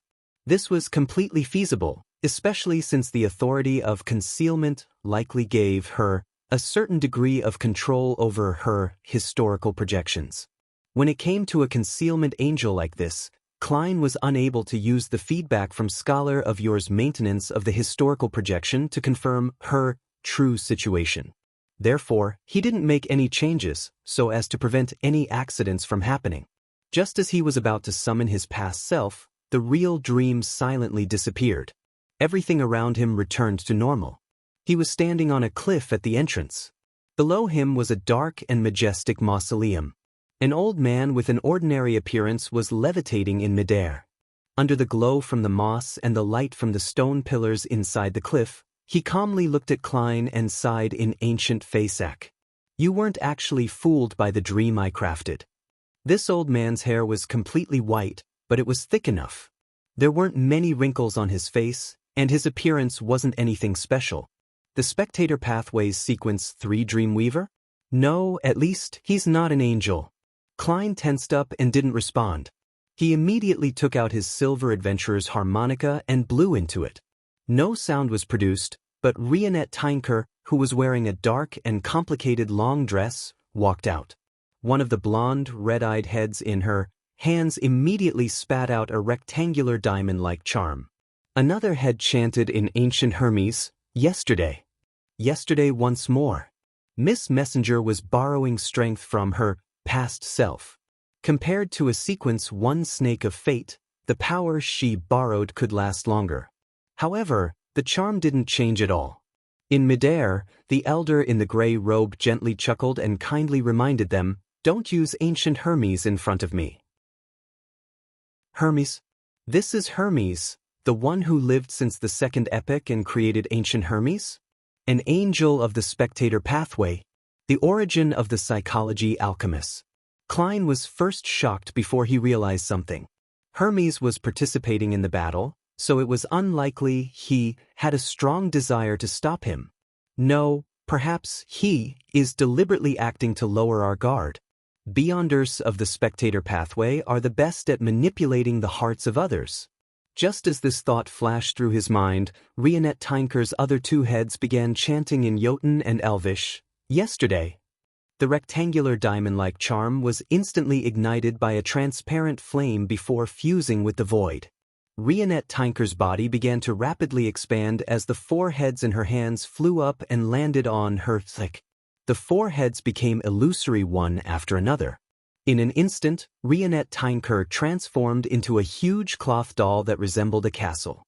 She was dressed in a black Gothic dress with countless mysterious symbols and sinister vines. Her eyes were blood red. She swept his gaze across ancient Hermes.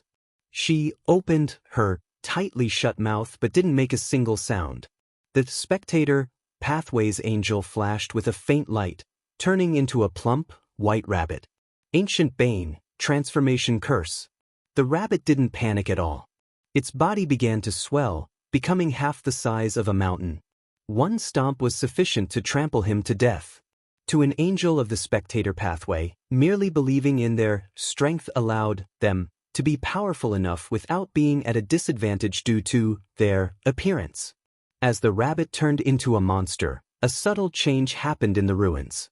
Reality and illusion intertwined, making Rionette Tynker a little confused as to whether she was in a dream or in the real world. Klein could differentiate between the two. While he had noticed that not only was Miss Messenger in a mythical creature form, but the surface of the rabbit's body was covered in grayish-white scales. All sorts of patterns intertwined together, forming three-dimensional symbols that seemed to connect to the mind. Angels are truly terrifying. They use their complete mythical creature form right at the start. As Klein sighed, he didn't even dare take a second look to gain more knowledge. Firstly, he didn't have the time to do so, and secondly, his level wasn't high enough. Seeing a complete mythical creature form would definitely lead to being affected and receiving some negative effects. This was something he had to avoid in a dangerous battlefield. Taking advantage of the battle between Miss Messenger and the gigantic rabbit that had transformed into a dragon, Klein used the strong winds to head for the secret mausoleum. As he recited a particular honorific name in Jotun, he reached out to grab at the air. First time, failure. Second time, failure. Third time, still a failure. Just as one fat, white rabbit after another appeared in Klein's island of consciousness, causing him to elevate his consciousness to fight back and be unable to take multiple things into consideration, he instinctively reached out his right hand and finally touched a particular image in the historical void. As he pulled back his arm, the image quickly outlined itself. She was a woman wearing a dark-colored robe and a wide hood. She had a beautiful face and slightly dull black eyes.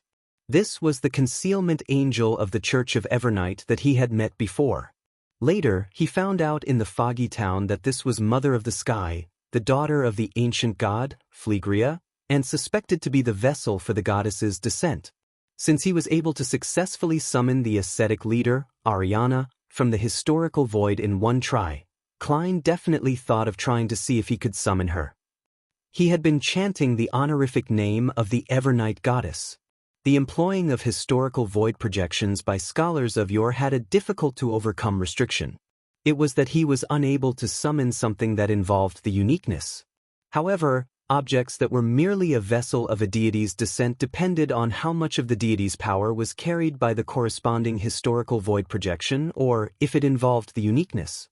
Similarly, if he wanted to summon a mon, it was impossible to summon the actual body, but an avatar would work. To be safe, the person who he summoned was the one who had smiled at him during the Great Smog of Backland, and he succeeded after 3 attempts.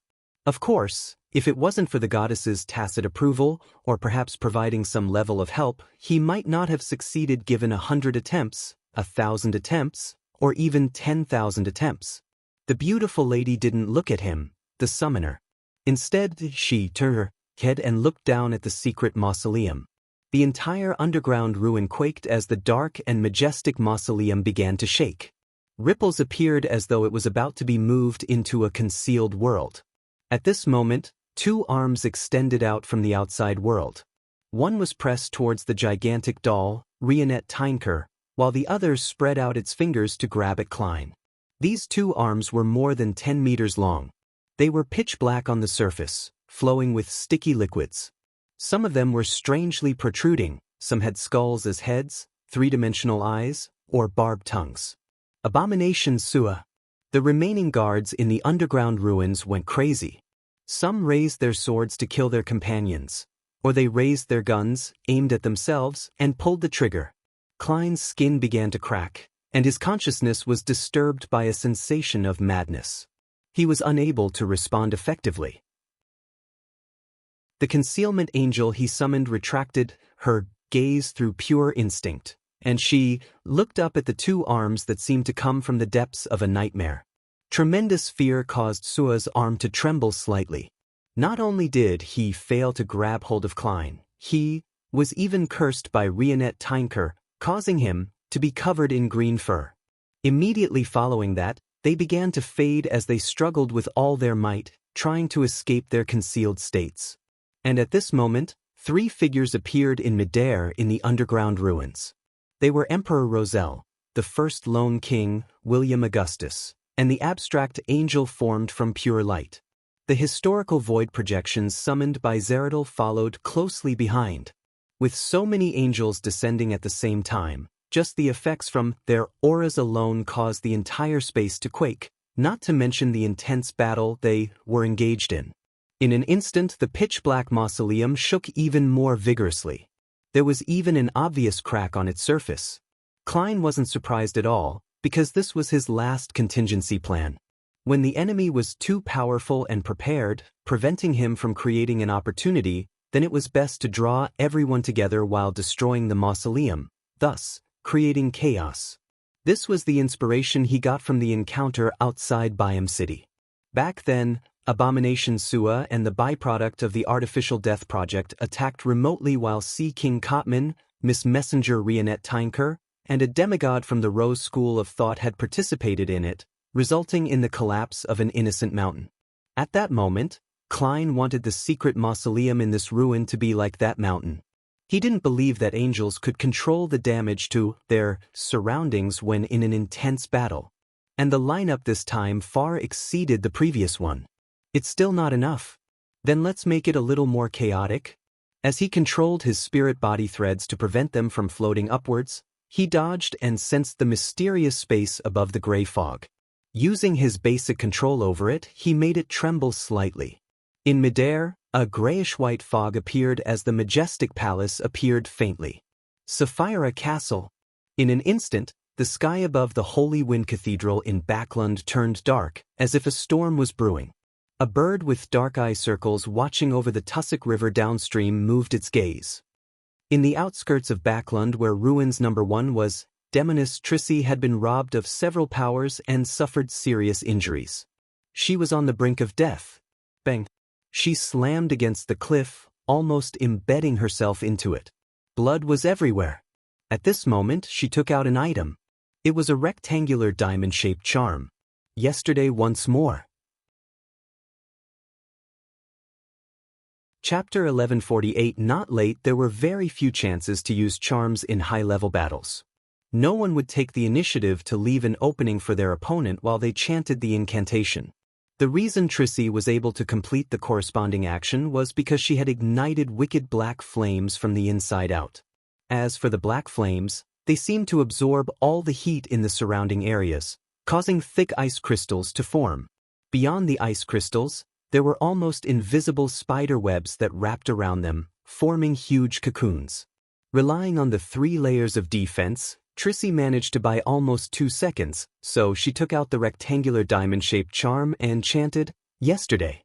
The transparent flame ignited amidst the wicked black flames. The diamond-like charm silently disintegrated before merging with the void. This was something Klein had specially provided to the demoness, so as to allow the damage from the 3 prongs to become the main assault point at any time. Trissy immediately saw the grayish-white fog and realized that the scenes in the past were like stars, densely packed together. There were scenes of the young him wandering the streets, coming under the control of the mafia, swindling, cheating, and stealing from others. He later joined the Theosophy Order and became an assassin. There, he enjoyed ending lives and the bloodshed, instigating others to tear off their masks and reveal their true bestial nature. Due to various reasons, he had no choice but to become a witch. She began creating catastrophes, and it was arranged by the demoness of pleasure that she would become Prince Edisac's mistress. Realizing that she was becoming less and less like herself and that she was slowly losing herself to the pleasure, she felt extreme fear and yearned to escape. However, having fallen deeper into hell, she experienced immense pain and chose to be extreme. With a thought, the scenes magnified and occupied her entire vision. Under the light, the lawn outside the window was bright, and the horses were walking slowly. The holes of the golf course could still be vaguely seen, and inside the house, there was an antique cabinet blocking the view from the door. The past Trissy stood at the edge and looked out, wearing a sapphire ring on her left hand. At that time, she wasn't even a sequence 5, and she didn't have the strength the current her needed to borrow. However, she had a ring from the demoness sect that was closely related to the primordial demoness. This ring was the thing that Trissy wanted to borrow. All of a sudden, the intricate ring that was inlaid with a sapphire gem appeared on Trissy's pinky. And unlike in the past, the present Trissy had fused with the mark and submitted to the primordial demoness. She had been greatly enhanced as a sequence 4 demigod. With great difficulty, he split off some of his strength, and with the help of the preparations he had put in place, he forcefully distorted the surrounding area and isolated the dark and solemn secret mausoleum from the real world, preventing earthquakes and meteors from approaching the target. Boom! Boom! Amidst all kinds of catastrophes, the cliffs crumbled one by one as the ruins began to collapse. George III's angry voice sounded from the secret mausoleum that formed a world of its own. "Are you mad?" For a sequence 4 to forcefully accept the power of a true deity, the only outcome was death. Trissy laughed. The skin on her face had been pushed to its limits. Inch by inch, they crumbled, revealing the blood and flesh that was squirming wildly underneath. This extremely terrifying demoness scoffed and said, "Isn't the ending of a lovely story supposed to have all the bad guys die? For example, you or me?" Before Trissy could finish her sentence, she wore that tragic smile on her face as the asteroid plummeted into the twisted secret mausoleum in a bid to destroy it. In another mausoleum, Klein didn't put on a strong front. He quickly ended the connection with Sapphira Castle as though he was praying to the fool for help. The commotion from before had nearly caused all the angels present to stop. Unfortunately, the concealment angel Klein had summoned was a historical void projection. It only continued fighting based on instinct, turning the situation even more chaotic. At this moment, William Augustus I's projection pulled out a silver sword and pointed ahead before slicing downward. There was no need for him to say anything else. The chaos in the ruins came to a stop as the battlefield was divided into different sections. Hermes faced the beautiful and impassive lady. Abomination Sua suppressed Rionette Tynker. The historical void projections of Emperor Roselle and the Angel of Light surrounded Klein. William I stood at an isolated spot, ensuring that none of the aftershocks attacked the mausoleum below. As expected of the Hand of Order, Klein's pupils dilated. Without thinking, he reached his right hand into the inner pocket of his clothes, and he stretched out his left hand to borrow strength from his past self. The Death Consul, the Evernight Cloister's matron, and the Concealment Angel were figures that exceeded Klein's own level. Be it summoning or maintaining it was a terrible burden on his spirituality. He had no choice but to borrow some power from his past self before his spirituality completely dried up. This way, he was filled with fake spirituality once more. For the next 5 minutes, it was no different from real spirituality. Then Klein saw light. The angel formed from pure light, which also had illusory wings on his back, made the layers of light surge towards him like a tidal wave, drowning him. In the bright white sea of light, something suddenly appeared. It rapidly plummeted and approached the secret mausoleum. It was a dark-colored book that consisted of goatskin. Grozel's Travels. Using his ability to split into worms of spirit and his enhanced ability to shapeshift, he shrank into bookmarks made of flesh, embedding themselves into the book, using it to block the endless light's purification and melting effect. But even so, he was still severely injured because the light still could illuminate part of his body. This wasn't the end. Standing right beneath Grozel's Travels was Emperor Roselle, dressed in gorgeous clothes, waiting there with his hands raised. Without second thoughts, Klein could only activate the first method he knew of to protect himself: hiding in the historical void. Boom! A loud thunderclap boomed outside the ruin.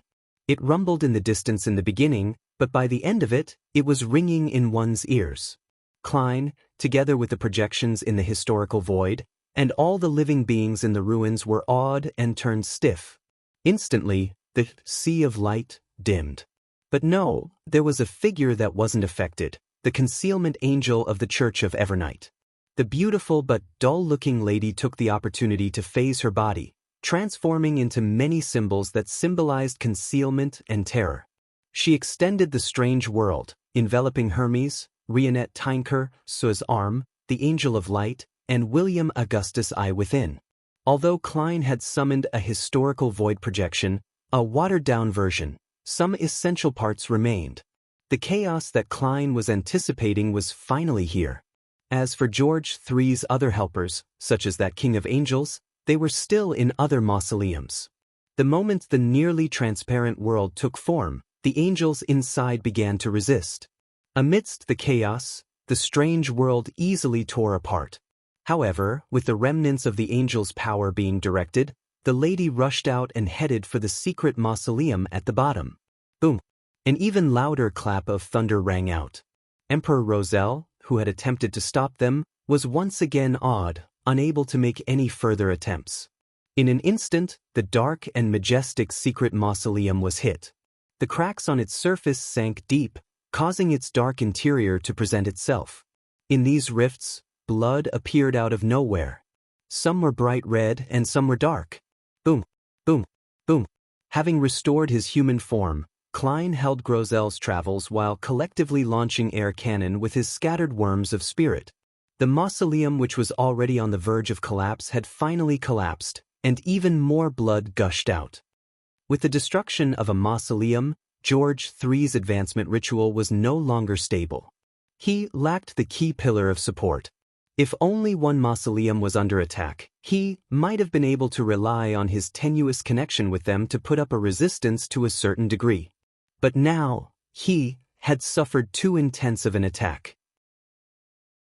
His already incorporeal body suddenly boiled, unable to maintain the distortion outside. The mausoleum that was isolated from reality finally appeared in front of Trissy. On Trissy's tendril-squirming face, the corners of her mouth curled up. Backlund City, Memorial Square. My subjects, the stern and old-fashioned George III with his mustache was finishing his speech when there was a loud explosion. His flesh and blood transformed into a flurry of fireworks that sprayed into the air. Chapter 1149 Escape. When Audrey and company below the platform saw this scene, it was as if they were admiring a large magic show. For a moment, no one realized what had happened. A few seconds later, the scene started to turn disorderly. Amidst screams, the king's guards all rushed up the platform. The cabinet ministers and the House of Lords nobles subconsciously sought a place to hide, or they mustered their courage to follow the guards to check the scene. Audrey looked on in a daze. She wasn't too surprised, but she felt that it was surreal. If Mr. World paid strong attention to someone, it meant that they were being watched by Mr. Fool. And to date, none of Mr. Fool's goals had failed. This was the will of a deity.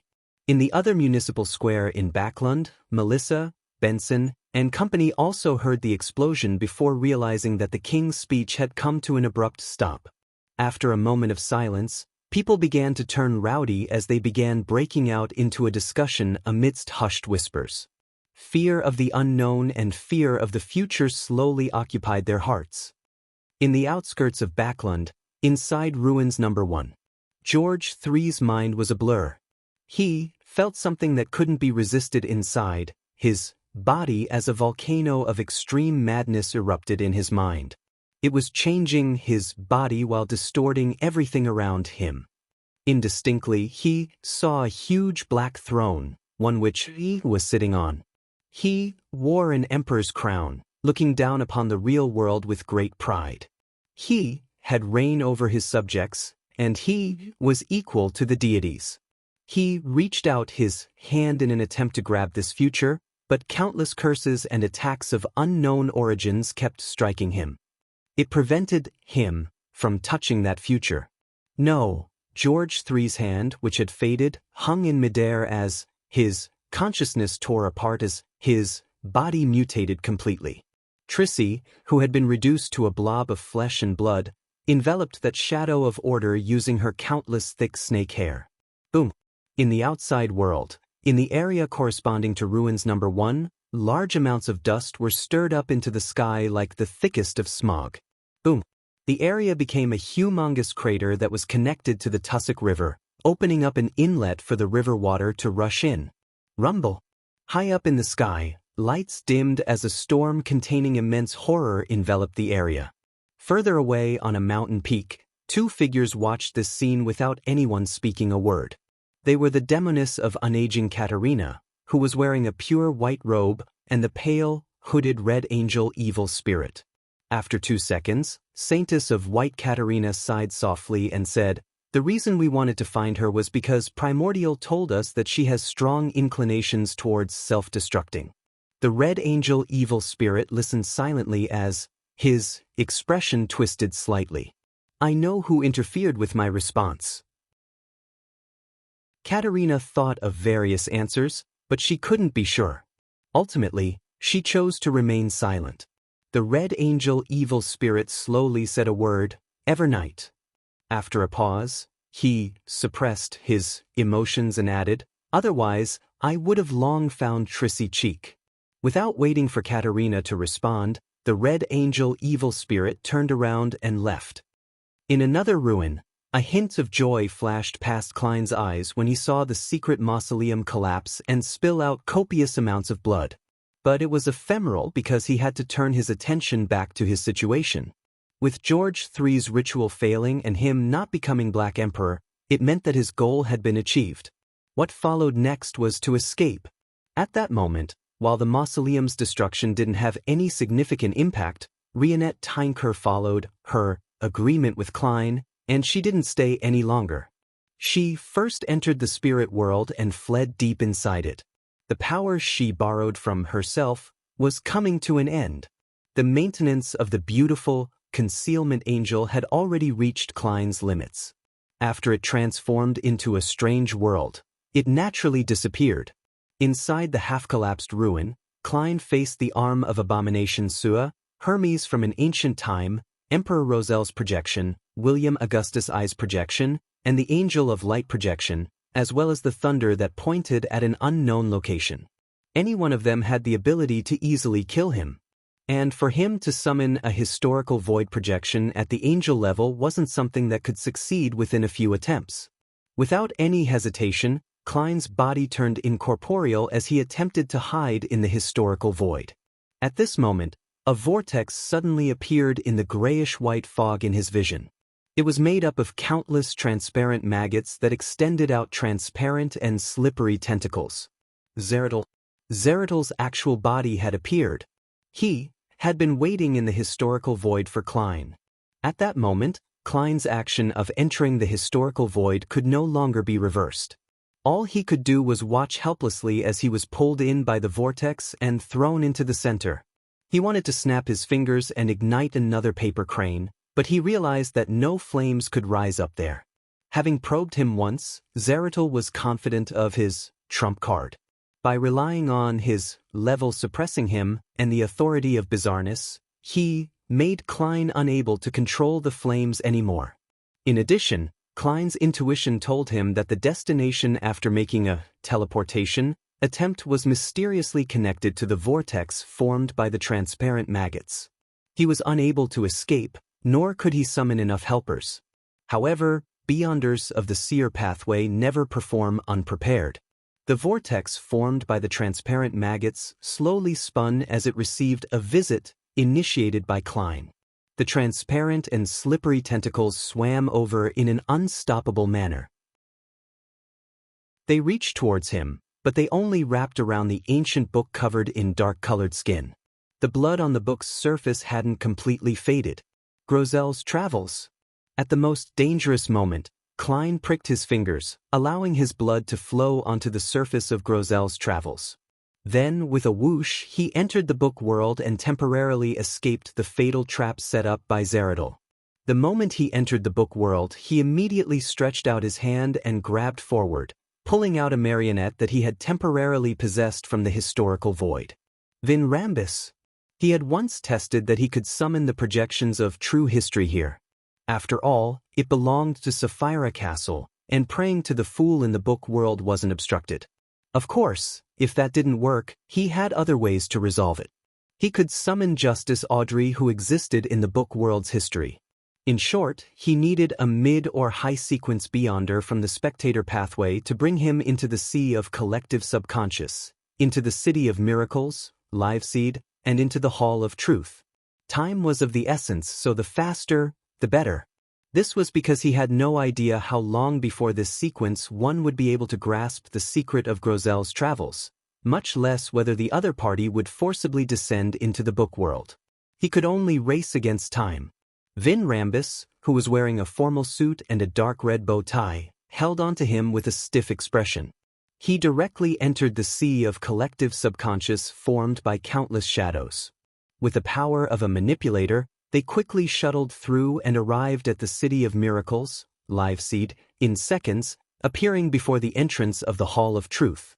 Klein released his control over his marionette, Vin Rambus, and under the nudge from the strong winds, he ran through the door. As he passed by the colorful murals, his inner voice resounded in the hall. The chances of summoning 0-08 here should be higher. Using it to draw or write at the end of the mural on the left side can affect the real world. Through its arrangements, I can make Zeratl make a mistake, allowing me to find a safe escape route. No, it's still easier to let Amon's avatar join the battle royale and implicate Zeratl. That will be easier to fulfill. It's no wonder the goddess wants to bait Amon into Backlund. The mural on the right represents the book world. I can use 0-08 to draw another temporary door for me to leave. While flying, Klein's right hand kept grabbing at the void ahead. 5 times, 10 times, 20 times. When Klein borrowed strength from his former self, his right hand suddenly sank as he dragged out a dull classic quill. 0-08. In the next second, Klein arrived in front of the huge pillar that was multiple arm spans wide. This had a clear sense of being worn down by time. It was the throne of the dragon of imagination, Ankwelt. Klein circled around the stone pillar and arrived at the end of the mural. He raised the quill, 0-08, and was about to write. He had never tested for any changes when using 0-08 in here before. He was afraid that it would result in an excessive accident and alert Amon's brother, making his ploy of preventing George III from becoming the Black Emperor to be detected in advance. At this moment he no longer needed to bother about such matters. He could wholeheartedly weave the development that he needed. Suddenly, 0-08, which was about to begin writing, disappeared. It disappeared before it reached the time limit. What was happening? Klein felt alarmed. He then realized that his words in the Hall of Truth hadn't been projected. There was silence all around him. With his spiritual perception triggered, Klein slowly turned around and saw that the time-worn rock had turned into a 100-meter-tall cross at some point in time.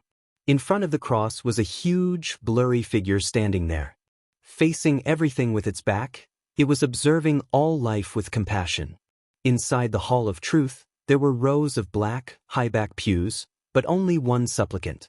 The supplicant had his eyes closed as he sat in the middle of the first row. He wore a rather simple white robe with a pale gold beard that covered half his face. His hands were clasping a silver cross in front of his chest as he wore a genial and calm look. Adam. Twilight Hermit Order's chair, King of Angels Adam. Klein didn't even know when he had arrived. At this moment, Adam looked up, revealing his clear, limpid eyes that resembled a child's. He slowly stood up, speaking with a calm expression. George III's death causes Lone to suffer a heavy blow. Unable to sit idle any further, Intis decides to take this opportunity to launch an attack. This war officially develops into a war that sweeps through the world. Can you accept such an outcome? Chapter 1150 Mad Dash. Although there was no concept of temperature in the Hall of Truth, Klein still felt a chill down his spine when he heard that. He felt a wave of heat, and he wanted to defend himself, but when he opened his mouth, he didn't know what to say. For a few silent seconds, his figure was reflected in Adam's limpid eyes before he said with some difficulty, "I accept it, but I will try my best to minimize the damage caused by the war in the future, so long as I'm still alive." He paused and asked in a deep voice, "Is this the price you exacted for the bestowment? Back when a certain ascetic here mentioned your true name, you had already noticed this book and secretly made arrangements?" Adam, who was dressed in simple white robes, didn't respond. He walked towards the mural on his left and stopped in front of one of the murals. He looked up slightly and quietly admired it. On the mural, a book consisting of goatskin flew up into the clouds and landed in a gigantic claw. After watching for a while, Adam said with a warm voice, "You may leave." He immediately felt that he had been rejected by the Hall of Truth, the sea of collective subconscious of the City of Miracles, and the book world. He involuntarily floated up and flew out of the area. During this process, he saw Adam return to the front of the black pews. Holding the silver cross pendant, he closed his eyes and prayed sincerely to the huge and blurry figure. Outside the sea of collective subconscious, an illusory door silently appeared. It stood in midair and was connected to the outside world. The book world also began to ostracize him, squeezing him out of the huge door. Suddenly, Klein returned to the real world and returned to the grayish-white fog. He was in the state he was in prior to entering the historical void. Unlike before, he hadn't been locked down by the whirlpool formed by countless transparent maggots. As for the slippery tentacles that were almost invisible, they wrapped around Grozel's travels slightly and disappeared into thin air. Without having time to lament over the loss, Klein's thoughts raced, and he made a choice almost purely on instinct. He leaped into the grayish-white fog in another direction and hid in a shattered spot of light. This was the so-called historical void. Klein regretted it the next second because Zeratil's slippery and terrifying tentacles had extended out from the grayish-white fog. The countless translucent maggots were no longer formed a spinning whirlpool as they disintegrated into a tidal wave that surged towards him. Zeratil could actually fight in the historical void. This was the suppression effect that high-level members of the same pathway had against lower-level ones. A demigod of the same seer pathway was always the best choice for dealing with a seer demigod of a lower sequence. Without any hesitation, he ran through the spots of light and into the depths of the fog of history, just like his advancement. Scenes of the secret mausoleum collapsing, Backlund's suffering an air raid, and the tragic Great Smog flew behind him. However, the dangerous premonition in his heart didn't weaken at all. Instead, it intensified significantly. He even saw a thick shadow getting closer and closer, covering himself. This was a tidal wave formed by the transparent maggots and the slippery tentacles. Klein ran as fast as he could, constantly chanting the honorific name of the Evernight goddess in Jotun in his mind, hoping to be saved. This was the only thing he could do, and she was the only existence that could save him at the moment. Of course, if he knew of Amon's honorific name, he would definitely attempt to provoke this blasphemer. Only by messing things up would he have a chance of surviving. Rozel's declaration as emperor, the modification of the steam engine, the battle of the violated oath, the White Rose War, and the 20-year war flashed past one by one. Klein realized that his body was being increasingly covered by shadows, and his consciousness was gradually slowing down. He had a feeling that he was having his spirit-body threads controlled. At this moment, hounds of Fulgrim ran out of the grayish-white fog's various spots of light. They were covered in pitch-black short fur, their eye sockets burning with dark red flames as the corners of their lips extended to the back of their heads. This group of monsters-like creatures, the Sapphira Castle Keepers, ran past Klein and rushed behind him. He immediately regained his lucidity. He cursed himself, his eyes slightly red as he continued, running, with his vision blurred. He went from the 5th epoch to the 4th epoch, and from the 4th epoch to the 3rd epoch. The massive shadow that resembled the tidal wave behind him paused for a few seconds, then it continued surging towards him as if nothing had happened, drowning out the historical voids he passed through. Klein didn't hold back in expending his spirituality. He used all his might to run, with the light spots that he had lit in the fog of history. He ran from the 3rd epoch to the 2nd epoch until he arrived at a lonely fragment of light. Around him was a withered forest and a normal tomb. This was the period of history where giant King Ormur buried his parents. As for the tidal wave that was formed by Zeratul, it didn't seem to understand this history well enough. It stopped at some unknown era and didn't manage to catch up. At that moment, Klein's spirituality was almost exhausted. And in the fog of history, he could only borrow power from the current void. But clearly, there was no past projection of himself here. And when his spirituality was exhausted, he would have no choice but to leave the fog of history and return to the real world. When that time came, he would be facing Zeratul again. Klein exhaled and pulled out another paper crane. He snapped his fingers and lit it. However, after waiting for a few seconds, he failed to see the snake of fate, Will Septon, appear. In the historical void, there's no way to use ordinary paper cranes to contact Will. Why hasn't Amon appeared yet? As his thoughts flashed, he could only repeat in Jotun, the Evernight goddess who stands higher than the cosmos and more eternal than eternity. You are also the Lady of Crimson, the Mother of Concealment, the Empress of Misfortune and Horror, Mistress of Repose and Silence. After holding on for a few seconds, he suddenly had an idea. Hence, he didn't hesitate to leave the fog of history and return to the real world. Just as his figure appeared, his spirit-body threads floated into the air and was grabbed by a slippery, transparent tentacle. And opposite him, another figure appeared at the same time. It was the barefoot, linen-robed ascetic leader, Ariana. Based on Klein's abilities, the angel-level historical projection he had summoned must have disappeared. Therefore, the person who came was undoubtedly the actual body. The Evernight Cloister's matron glanced at Klein, and instantly he vanished under Zeratul's tentacle. Klein entered a concealed world belonging to Ariana. It was nighttime, and it was a monastery with many ancient buildings erected. There was a huge and holy crimson moon hanging high in the sky. Using the experience gained from their past cooperation, Klein immediately used traveling to appear in the crimson moon, leaving this concealed world in order to appear elsewhere. After returning to reality, Klein had already distanced himself from Zeratul. Hence, he didn't hesitate to use traveling to directly leave. And having held Zeratul back for a short period of time, Ariana entered a concealed state and left the battlefield. Boom! A terrifying thunderclap boomed as the transparent tentacle that attempted to reach out to where Klein had disappeared suddenly retreated, disappearing along with the actual body. Having teleported to the sea, Klein couldn't be bothered to borrow strength from his past self. He first summoned a paper figurine from the historical void and shook his wrist. Most of the items he had with him had been destroyed when he became a bookmark. It was unknown where he had lost his marionettes, konas and enuni. Of course, they might have evaporated under the illumination of the Angel of Light. The paper figurine burned with scarlet flames as it leaped up into the form of an illusory angel that had layered wings on its back.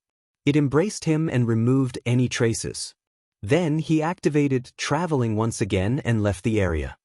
In the secret mausoleum in Eastchester County, William Augustus I and Queen Mystic Bernadette managed to sense the death of George III, either through the changes in order or via their clairvoyant abilities. The latter didn't stay any longer. Her body suddenly separated like a collection of soap bubbles that reflected light, scattering in all directions before bursting. William Augustus I wasn't in the mood to stop or chase after her, but he didn't feel much pain. After making a huge detour, Klein, who had used Angel's Embrace 3 times to remove his traces, finally returned to Backlund secretly. It was probably the safest place. He didn't return to the apartment he had previously rented. Instead, he found a hotel in the Backlund Bridge area and got a room. Of course, he didn't forget to change his appearance, height, and temperament. The more ordinary and common his appearance was, the less attention he would garner. After entering the room, Klein endured the mental fatigue and physical trauma he received, and he began to chant the honorific name of Sea God Calvetua. He planned to take 4 steps counterclockwise and head above the gray fog. He wanted to use his true vision and the real Angel's Embrace to confirm his surroundings to eliminate any latent dangers. Fortunately, Zeratul should have signed a contract with George III, so he can't leave the mausoleum he was guarding as he pleases. Otherwise, I would most likely have become his marionette in that chaotic battle. The appearance of him and Abomination Sua exceeded my expectations. Klein heaved a sigh of relief and took 1 step in a counterclockwise manner. He opened his mouth and chanted in Mandarin, the exalted. Suddenly, Klein's body trembled. His voice came to a halt as he froze on the spot. In his line of sight, a figure had appeared on a chair beside the full-body mirror in the room. He was a young man of medium build, wearing a dark-colored jacket and trousers. He looked like a mixed-blood man with Lone and Balam roots. This was the marionette that Klein had lost, Winner Enuni. Enuni smiled as he faced Klein's pair of eyes that could no longer move. Don't randomly leave your marionettes around. They can be tracked. As he spoke, he slowly stood up. He casually took out a crystal monocle from his pocket and slowly wore it on his right eye. Chapter 1151 Desay in a hotel in the Backlund Bridge area. Apart from his thoughts that still belonged to him, Klein could no longer control anything else. Even his eyeballs couldn't move. He knew very well that this was likely a deeper level of parasitizing.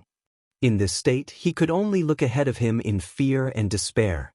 He watched as Enuni, who was wearing a monocle with a smile on his face, changed into Amon's original form.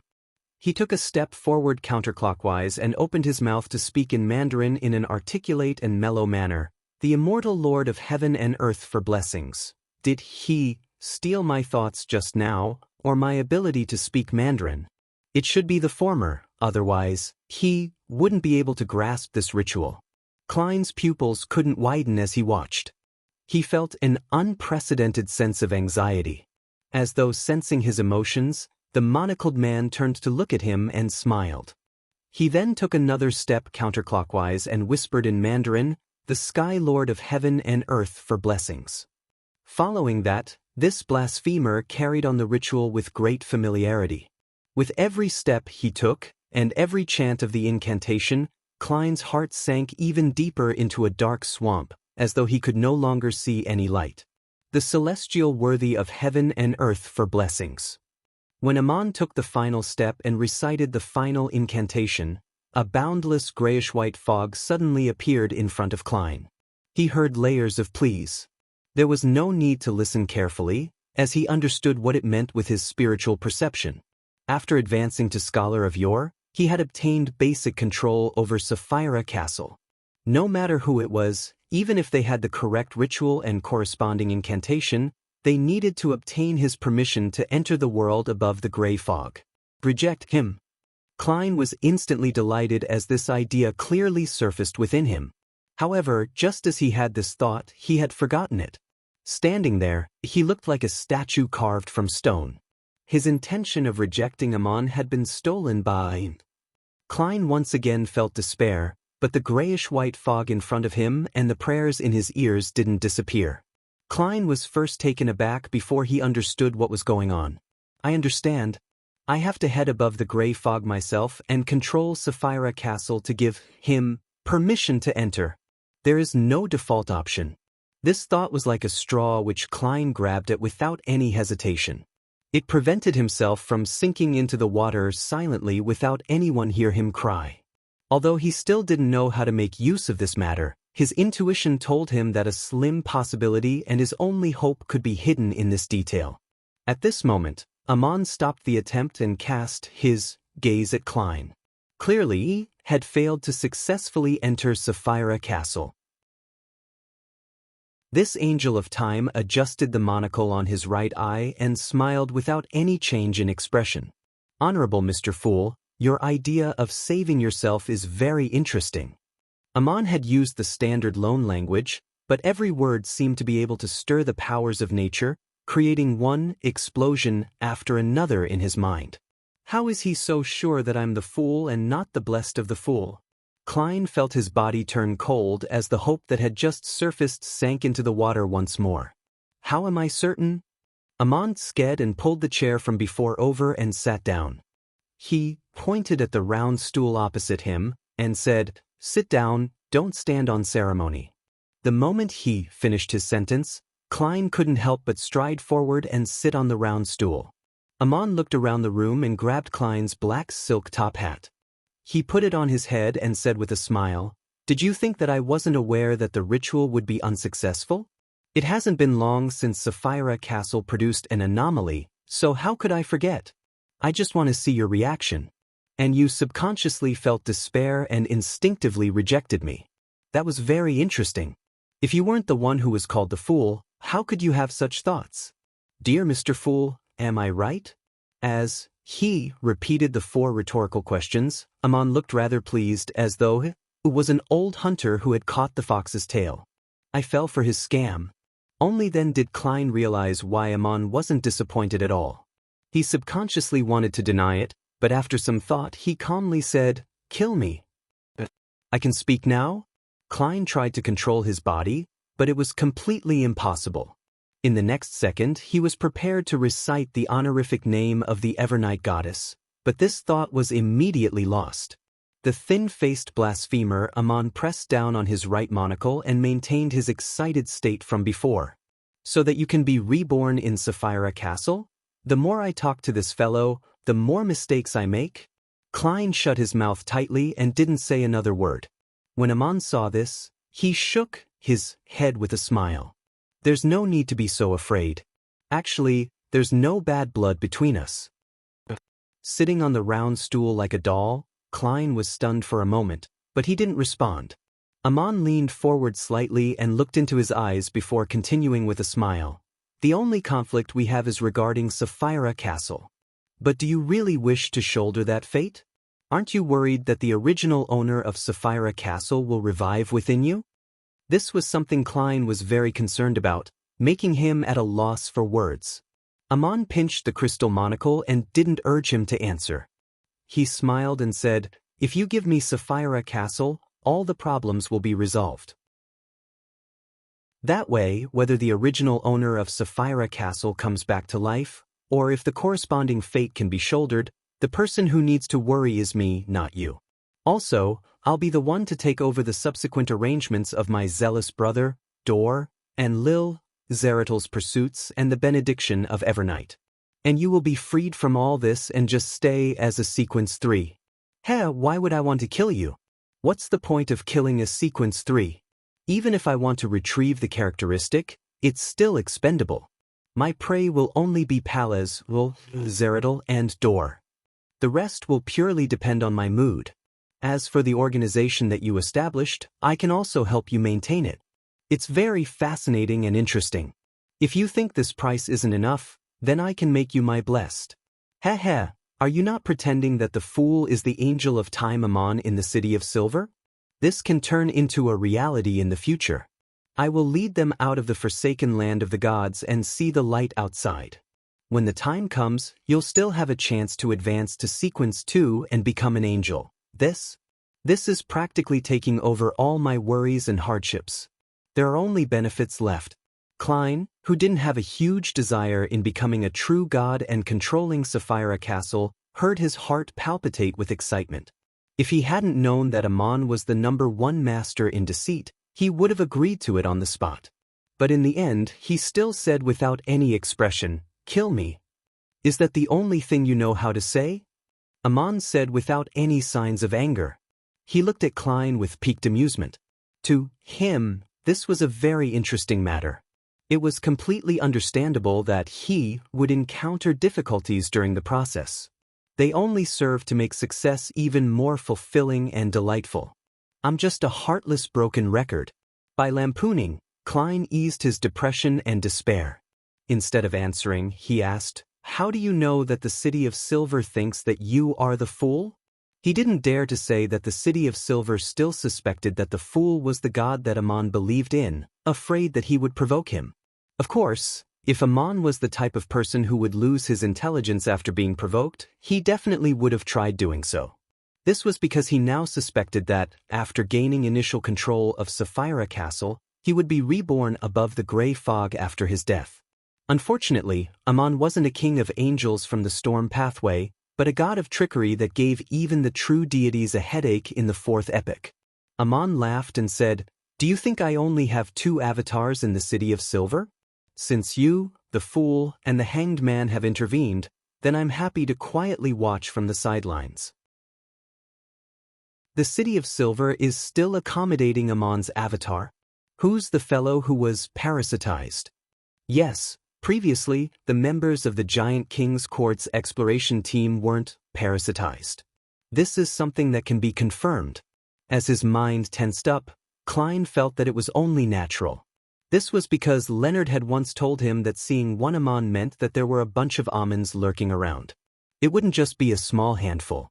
Without much thought, Klein tried hard to come up with an attempt to create an opportunity.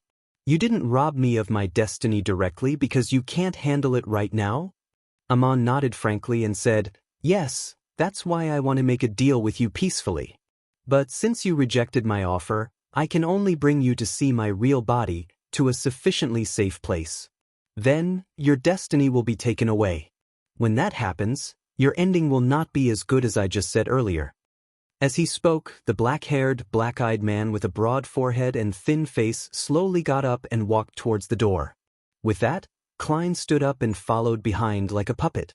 As he reached out to open the door, Aman seemed to recall a question. He pressed down on the crystal monocle and turned to look back at him. "What's the 4th line of your scholar of your honorific name?" In mysticism, every existence's corresponding honorific name wasn't that strict.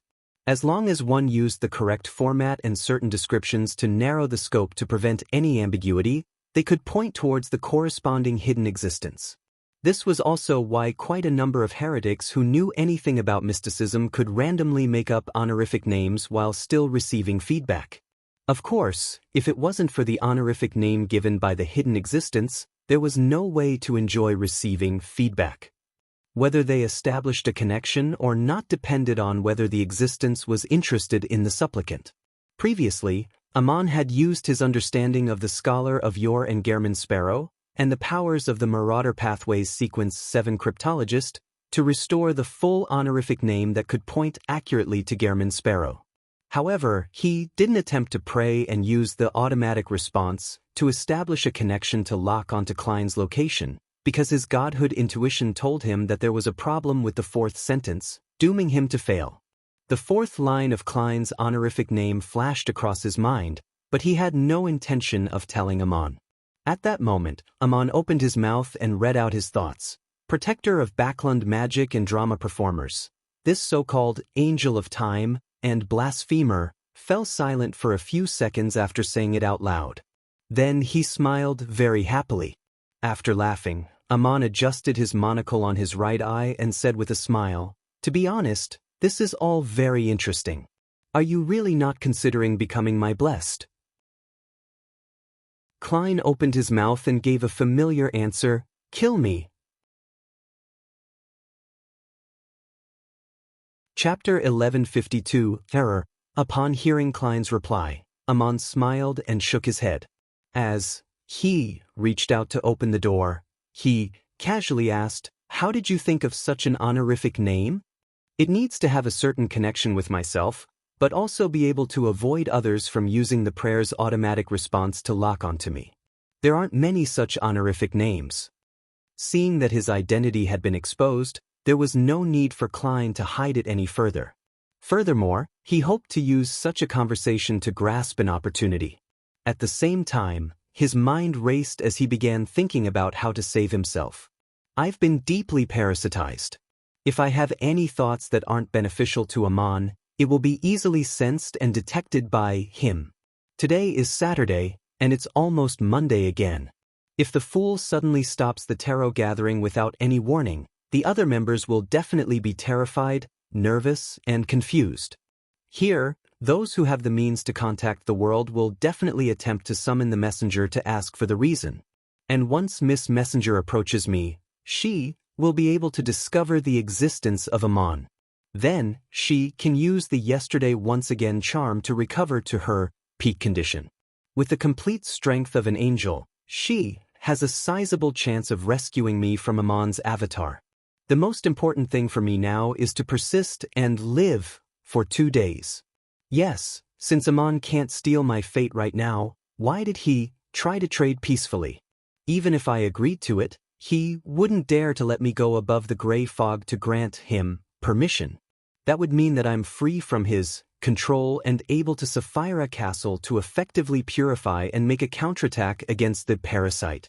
Is the agreement itself a switch, and there's no need to follow up on it? Aman deliberately didn't mention this.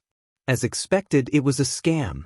Having grasped a sliver of hope, Klein decided to stall for time as long as possible for the next 2 days. The focus of Aman was still on the honorific name that no human and angel could think of.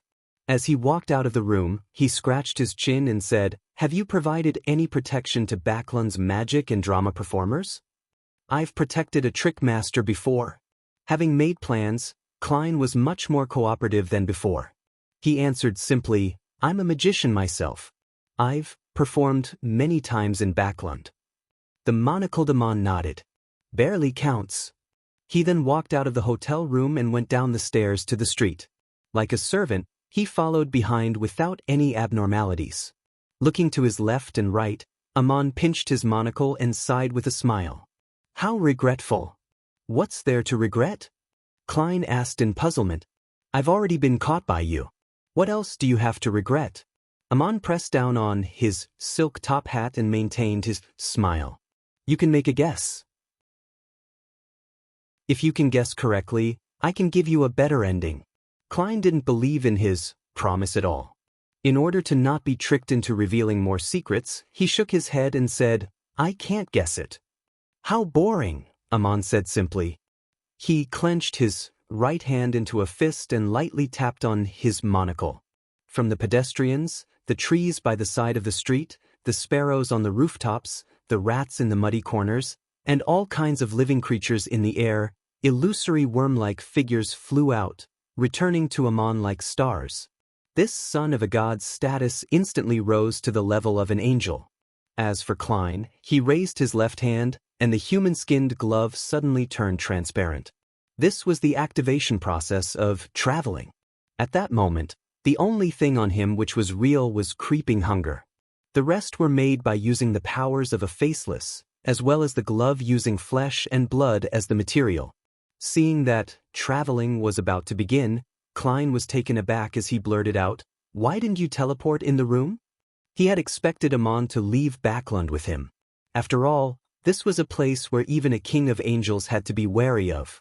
However, he couldn't understand why he would open the door, go down the stairs, and leave the hotel in such ordinary fashion. The eye behind the monocle swept across Klein as the corner of Aman's mouth slowly curled up. I've already answered you. What a pity that you didn't seek help from Pallas. This angel of time had an obvious smile on his face, but there was no emotion in his black eyes. It made Klein shudder. He's certain that I have some connection with Pallas Zoroast. Is it because of what happened the last time? No, stop it. Klein attempted to cogitate, trying his best to control himself from thinking too much, so as to prevent his thoughts from being stolen by Amon. Amon glanced at the panicking passers-by on the street in an impassive manner before looking up at the gray sky and saying, I can only wait for the next opportunity. The most important thing now is to bring you to that place. As they spoke, both of them turned transparent at the same time and vanished from the hotel's entrance. None of the people who came over felt anything amiss. After passing through countless indescribable spirit world creatures and overlapping layers of different saturated colors, Klein and Amon appeared above the sea. Beneath their feet was a huge fissure. The blue seawater had been cut off as they plummeted deep into the bottomless darkness, like a waterfall without ever filling it. This was the entrance to the ruins of the Battle of Gods. With a thought, Klein asked, You're taking me to the forsaken land of the gods? The magnificent waterfall was reflected in Amon's monocle. He nodded slightly and casually replied, That's right. When we get there, even your messenger won't be able to sense you through the contract. The forsaken land of the gods was clearly separated from the spirit world. Only by relying on Sapphira Castle could a connection be made. Amon knows what I'm planning to do. The flame of hope that was ignited in him was extinguished by the cold reality. He couldn't find another way to save himself for the time being. At this moment, the levitating Amon muttered to himself, If my mausoleum in Backlund hadn't been destroyed by the Church of Steam, we could have used the abyss as a springboard to head there directly. We wouldn't have to go through all this trouble. Klein guiltily changed the topic. The abyss is connected to the forsaken land of the gods? No. Amon shook his head and said with a relaxed expression, But I can use some of its characteristics to go anywhere. I heard that there were some nasty changes in the abyss. With a thought, Klein probed. Amon turned his head and glanced at him without concealing his curiosity. You're actually aware? Yes, I once thought of exploring the abyss. Klein didn't speak further, afraid that the King of Angels of the Marauder Pathway would discover that he could read Roselle's diary. At this moment, Amon suddenly laughed. You want to explore the abyss? What's so funny about that? Klein was very interested in what had happened to the abyss to begin with. Thus, he took the opportunity to cooperate with Amon in an attempt to know more. Just as he finished speaking, he suddenly had a new idea. Using the conversation he had with Amon, he could grasp more historical secrets to speed up his digestion of the scholar of your potion. That way, he could try using it to deepen his control of Sapphira Castle and escape from his current predicament. This thought flashed through his mind as he quickly restrained himself and stopped thinking about such matters. In regards to his question, Amon chuckled and said, Your visiting of the abyss is like offering yourself as a beautifully packaged gift to someone who wants it. Dark side of the universe? Klein was first alarmed before he made a guess. Amon nodded. He was originally the only surviving ancient god, the devil monarch, Farbody. Without finishing his sentence, Amon leaped and jumped into the huge, illusory rift with the strong winds. With that, Klein lost the support of the wind and fell straight down. After an unknown period of time, the water that resembled a fountain surged upwards rapidly, throwing him and Amon to the other side of the severed face. Just as he entered the ruins of the Battle of Gods, Klein was hit by bright sunlight. He suddenly heard a series of intense and crazy ravings. It was like a thin needle that pierced through his eardrums and stabbed into his brain, filling every thought with immense pain. As for the worms of spirit that formed his mythical creature form, they gradually changed, as though they were about to give birth to a degenerate consciousness that didn't belong to him. The true creator's ravings. With regards to this, Klein could barely withstand it, but it was difficult for him to hold on for too long. There was no way for him to go too far in the ruins of the Battle of Gods. At this moment, he saw that the monocle on Amon's right eye absorbed all the light around them. It became unusually bright and white. Then, a thick darkness ruled the sky. Ammon directly stole the day of the ruins of the Battle of Gods. In the darkness, this Angel of Time's avatar brought Klein to an island and made him sleep against a stone pillar. Soon, Klein arrived in the hazy dream world. He saw the projection of the giant king's court, which was filled with an epic feeling, opposite the black cloister and the cliff. Ammon, wearing the black silk top hat and crystal monocle, appeared beside him. With a relaxed smile, he pointed at the projection of the giant king's court that was frozen in the sunset. That's the entrance to the forsaken land of the gods. After some thought, Klein raised his doubts. Don't you need to enter a dream at a specific location to open the entrance? He couldn't help but feel a glimmer of hope again. He thought that it would be great if Ammon wasted a week or two of his time in the ruins of the Battle of Gods. That's right. Ammon didn't deny what Klein had said. He casually said, if you wish to open the entrance, you have to travel on a ship to the core of this ruin's waters. This might take more than a month, and you will experience many dangers that you're currently unable to withstand. As for me, I don't have to. Is it because you're the son of the Creator?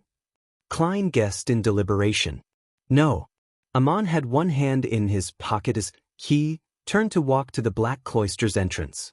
In chaotic places like this, order is in shambles, and the laws governing them have mutated. There are too many things that can be exploited.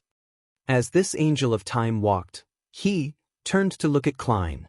The Marauder Pathways Sequence 0 has a very abstract name, error. It was named by my father. Once used a strange word of unknown origins to represent it, bug. When translated, it's a Trojan horse of fate, the slug of time, the loopholes in rules, the manifestation of all errors. Chapter 1153 The Sunset Tunnel Font Big Middle Small Previous Index Next Add Bookmarks Error. Is that the essence of the Marauder Pathway? As he came to a realization, Klein also confirmed one thing. That was that the ancient sun god, the city of silver creator, Ammon's father really did come from Earth. The word that Ammon said was standard English. Fellow Earthling, your two children have really caused me so much pain. If only they were all like Bernadette. As he lampooned inwardly, he asked curiously, you want to use this dream world's loophole? Klein controlled himself and didn't use the term bug to describe it, lest it would arouse suspicion in Ammon due to his overly ordinary fluency when speaking the word. He would then reveal a trump card for no reason. Faced with a king of angels who could steal his thoughts and deeply parasitize him, he had very few trump cards to begin with. He had to make good use of every single one of them. Who knew when they might end up being effective? At that moment, Ammon had already walked out of the black cloister. He had one hand in his pocket, and without doing anything, the heavy door opened automatically, as though it was welcoming the arrival of a distinguished guest. You can think of it that way, but in actual fact, it's a little more complicated than that. Ammon didn't show the might of a blasphemer at all as he casually answered Klein's question. This dream world doesn't have any errors, or rather, loopholes. It's just that, due to the clashing of remnant divine powers, some places appear more chaotic. And I can use this chaos to create a loophole.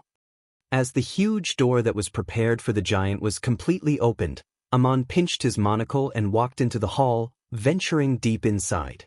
During this process, he smiled and gave a more in-depth explanation. You should know very well that this cloister is composed of dreams.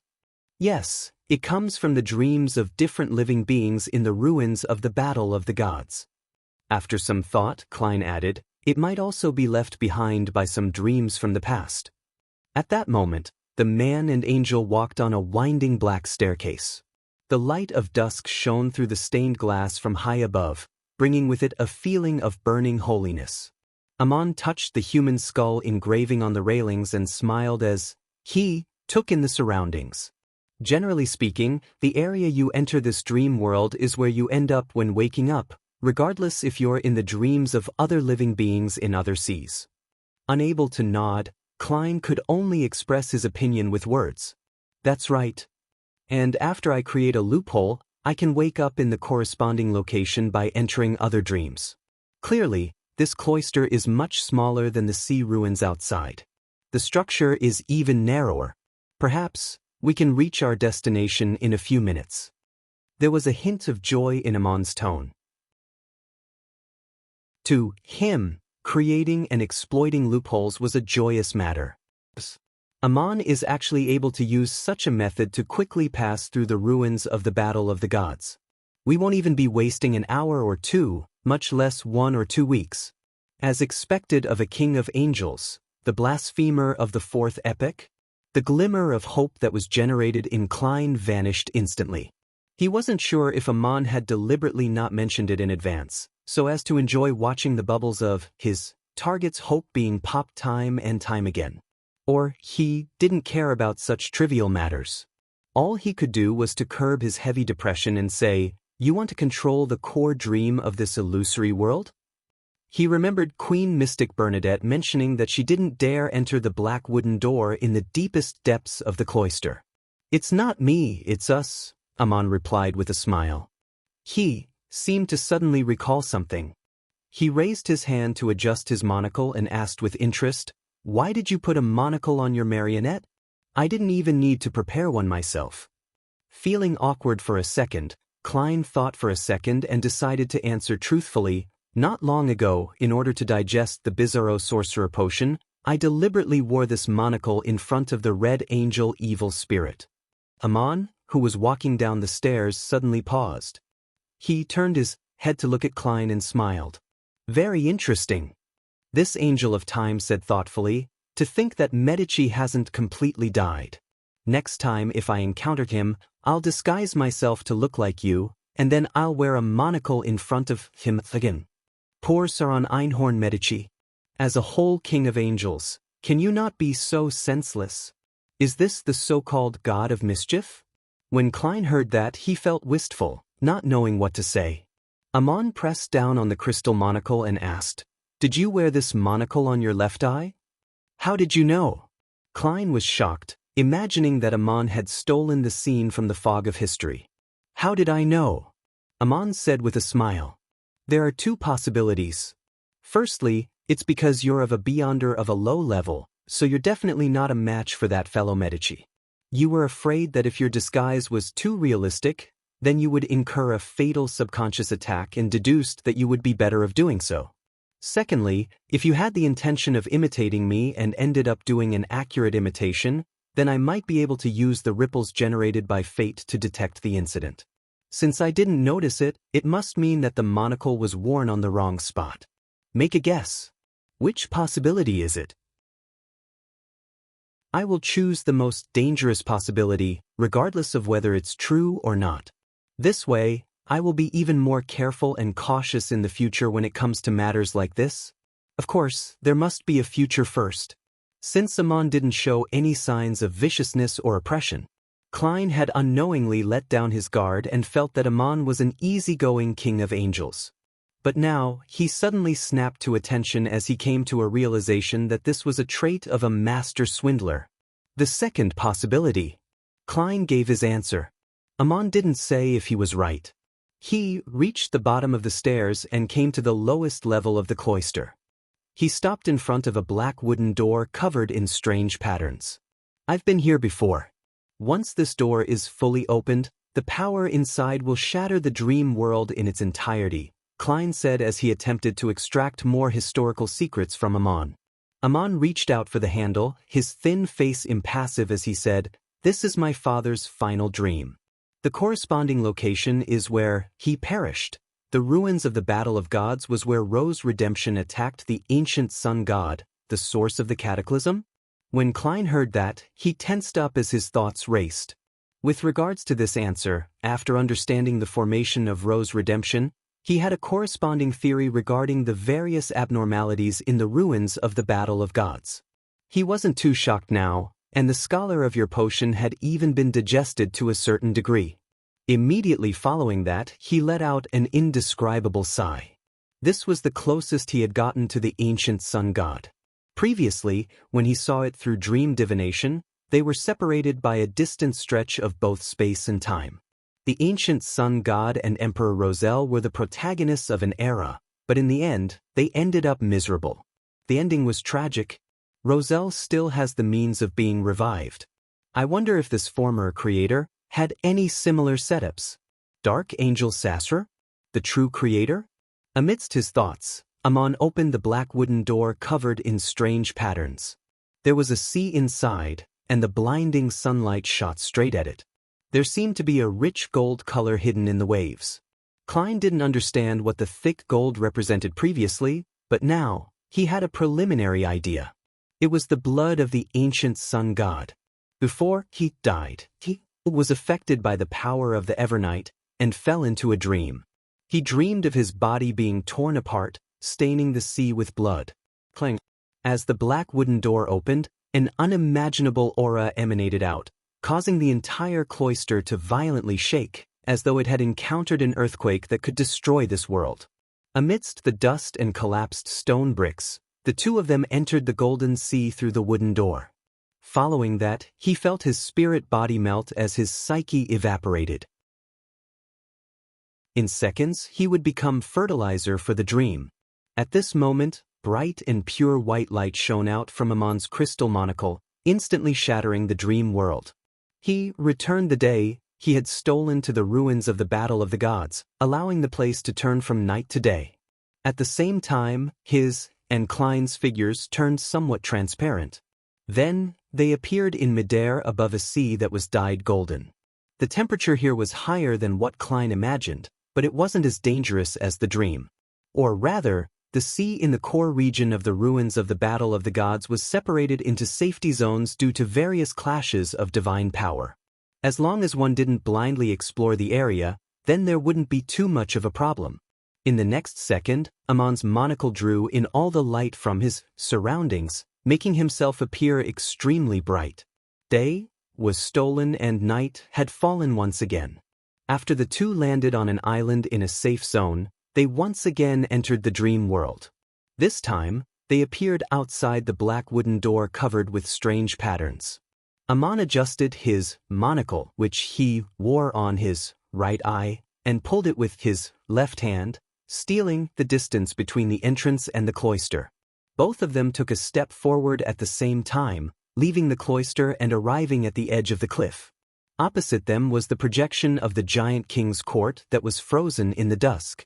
Klein originally thought that Amon would follow procedure and chant the corresponding honorific name, but to his surprise, he only raised his right hand and snapped his fingers. The clouds that separated the two mountains instantly boiled as they parted to the left and right, revealing an invisible dark rift at the bottom. The projection of the giant king's court on the opposite side suddenly sucked all the rays of light from the sunset over, letting them surge forward and fill up the deep crack. Hence, in between the two mountains, an orange-red light road appeared in the clouds. "Let's go!" Amon gave a low laugh as he leaped down the cliff. With the fluttering of his clothes, he landed on the passage formed by dusk. Unable to resist, Klein could only follow and jump down the cliff. Chapter 1154. I'll give you a chance. The path that was formed by dusk didn't seem to contain anything, but after Amon and Klein landed one after another, they didn't continue falling as though they were walking on the ground. This time, Amon didn't steal the distance. Instead, he brought Klein along as they approached the majestic projection of the giant king's court. From time to time, he would observe and admire the beautiful scenery. Walking above the sea of clouds, they walked along a sunset bridge with the legendary palace in the distance. It was supposed to be a joyful and refreshing matter, but Klein felt as though he was walking into the abyss, doing so one step at a time. The more he struggled, the deeper he fell. Once he entered the forsaken land of the gods, many things that he relied on would be useless. Before long, Amon and Klein arrived at the projection of the giant king's court and stood in front of the tallest building. On one side of the building was a steeple, and on the other side was a spire. The main door was far more than 10 meters tall, with it being mainly a grayish-blue color. It was covered with symbols, labels, and patterns. It was where the giant king lived, the place where Dark Angel Sasser slept. Klein glanced at the pitch-black hole to the left of the door, roughly determining that the door in the dream didn't need a key to open. Otherwise, the true creator's believers wouldn't have been able to pass through. After all, the actual key back then was in Vice Admiral Iceberg's collection room. Next, we'll be able to enter the forsaken land of the gods once the door is opened. However, we'll definitely attract the attention of others by doing so. Amon chortled and took a few steps diagonally to the edge of the door. We won't open the door, but instead directly head over. As he spoke, the Angel of Time raised his hand to adjust his monocle. A dark blue color appeared in the corner of the grayish-blue door. It was an illusory door without any sense of being corporeal. The door-opening power of an apprentice is a very low-level ability, but it's perfect when used here. Amon lowered his right hand and introduced in satisfaction. Taking 2 steps, he passed through the illusory door. There are no useless Beyonder powers, only useless Beyonders. If I directly push the door open, I'll draw the attention of others. But from who? The true creator? His holy residence, his divine kingdom should be somewhere in the forsaken land of the gods. If I can lure him over and let him clash with Amon, I might be able to find a chance to escape. Without any ability to control himself, Klein followed behind Amon without leaving much of a gap, stepping into the blurry dark blue door. The moment he stepped through, he felt the world spin around him. Even his spirituality seemed to be torn apart.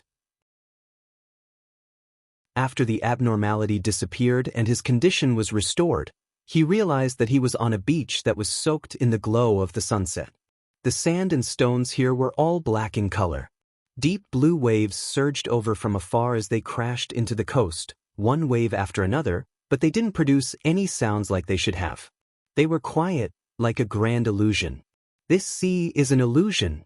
Coming in would probably result in one appearing here, but it's not necessarily the case for leaving.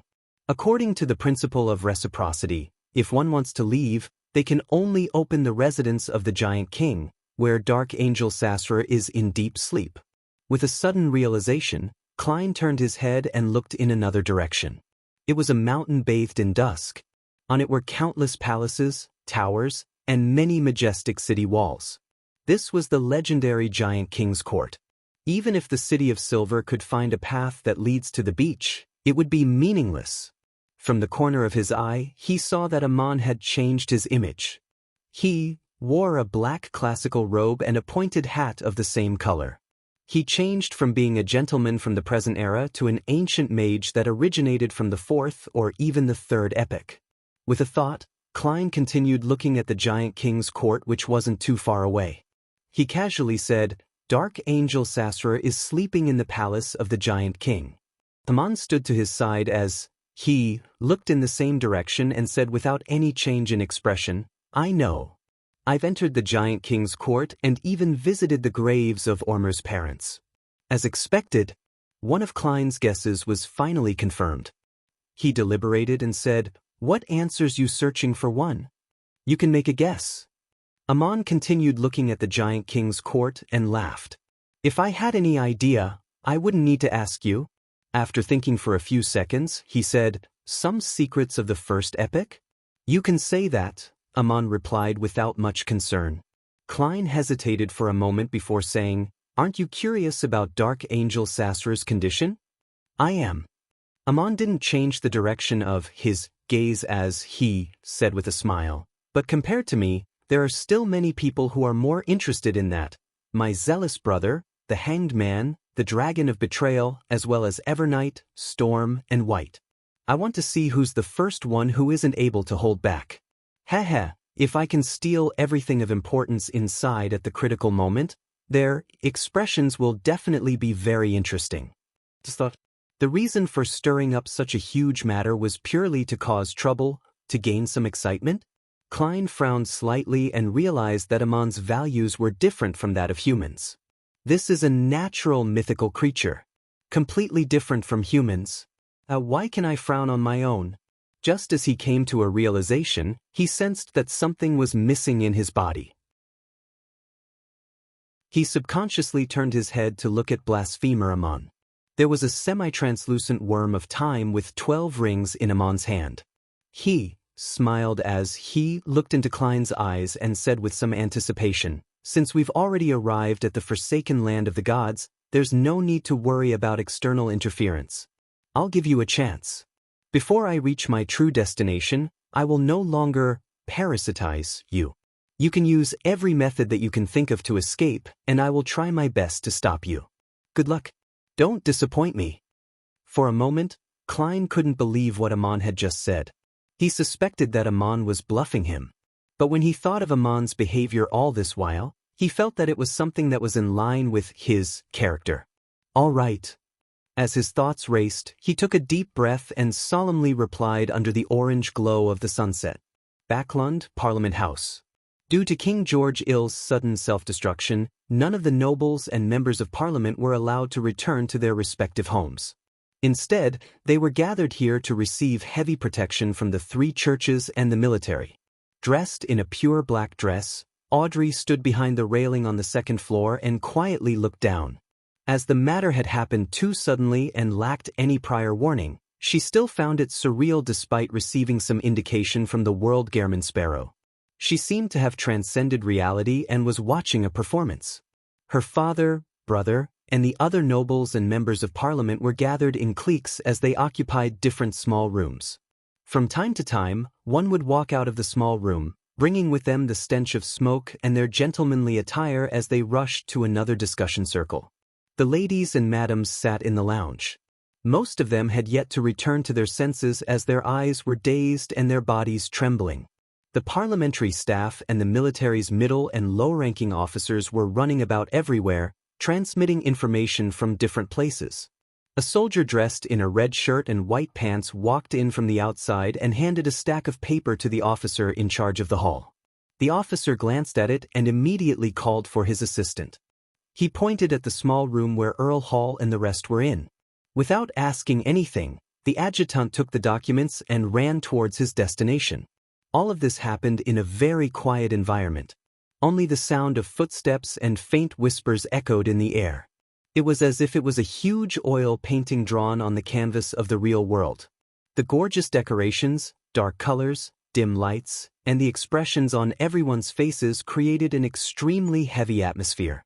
Audrey pursed her lips slightly and looked at it for a while. Her mood was still at a nadir, and she only managed to maintain her calm by relying on placate. Why would Mr. World deal with the king? The death of the king will definitely bring deep hatred. It doesn't matter what sequence the king is, because he has never shown it. This doesn't affect the overall strength of the kingdom, but this incident is enough to explain one thing. The 3 churches, royal family, and military have fractured apart. The internal strife is quite serious. The situation with Lone will be very dangerous. Its enemies will definitely not let this opportunity go. As her thoughts raced, she saw a man in a black coat rush into Parliament House. He suppressed his voice and started talking to the officer in charge of the lobby. As an experienced spectator who could observe the subtle expressions and body language, reading lips was undoubtedly Audrey's strength. As she watched, she interpreted the corresponding content. Intis has used the excuse of conflict in the borders of the Homesis mountain range to gather a large number of troops there. Audrey bit her lip lightly as that familiar feeling of not belonging there arose again. It was as if she had seen a novel's description play out in the real world. The grayness of the skies seemed to grow thicker. No one spoke in the house where the Moretus lived. Benson stood behind the oriel window with a solemn expression as he looked at the people rushing down the streets. It was unknown what he was thinking. Melissa sat on the sofa beside the coffee table. She lowered her head and looked at the crude machinery she made. It was as if she had become a statue. Sigh, the situation has become even more chaotic. Benson exhaled as he touched his hairline. He turned his head back and forced a smile. Regardless, Backlund is definitely safer than most places. Melissa didn't raise her head. Instead, she said with an ethereal voice, "Klein found a good job, and our lives gradually improved. In the end, an accident took him away. We moved out of Tingen and you got a job as a civil servant. I entered university and started on the correct path. In the end, war broke out. It wasn't easy for us to get used to this environment. We were praying that the war would end early. In the end, the king was blown to pieces. Having said that, Melissa slowly lifted her head and looked at her brother with a confused expression. Benson, is it that difficult to obtain and maintain a better life than what we had before? You're tuning in to the Passion Pages YouTube channel. We're so grateful for your support, and don't forget to subscribe to join us on this incredible journey through captivating stories. Your generosity through donations truly makes a world of difference, as it's the primary source of revenue that allows me to expand and enhance this channel for you. Thank you from the bottom of my heart for being a part of this adventure.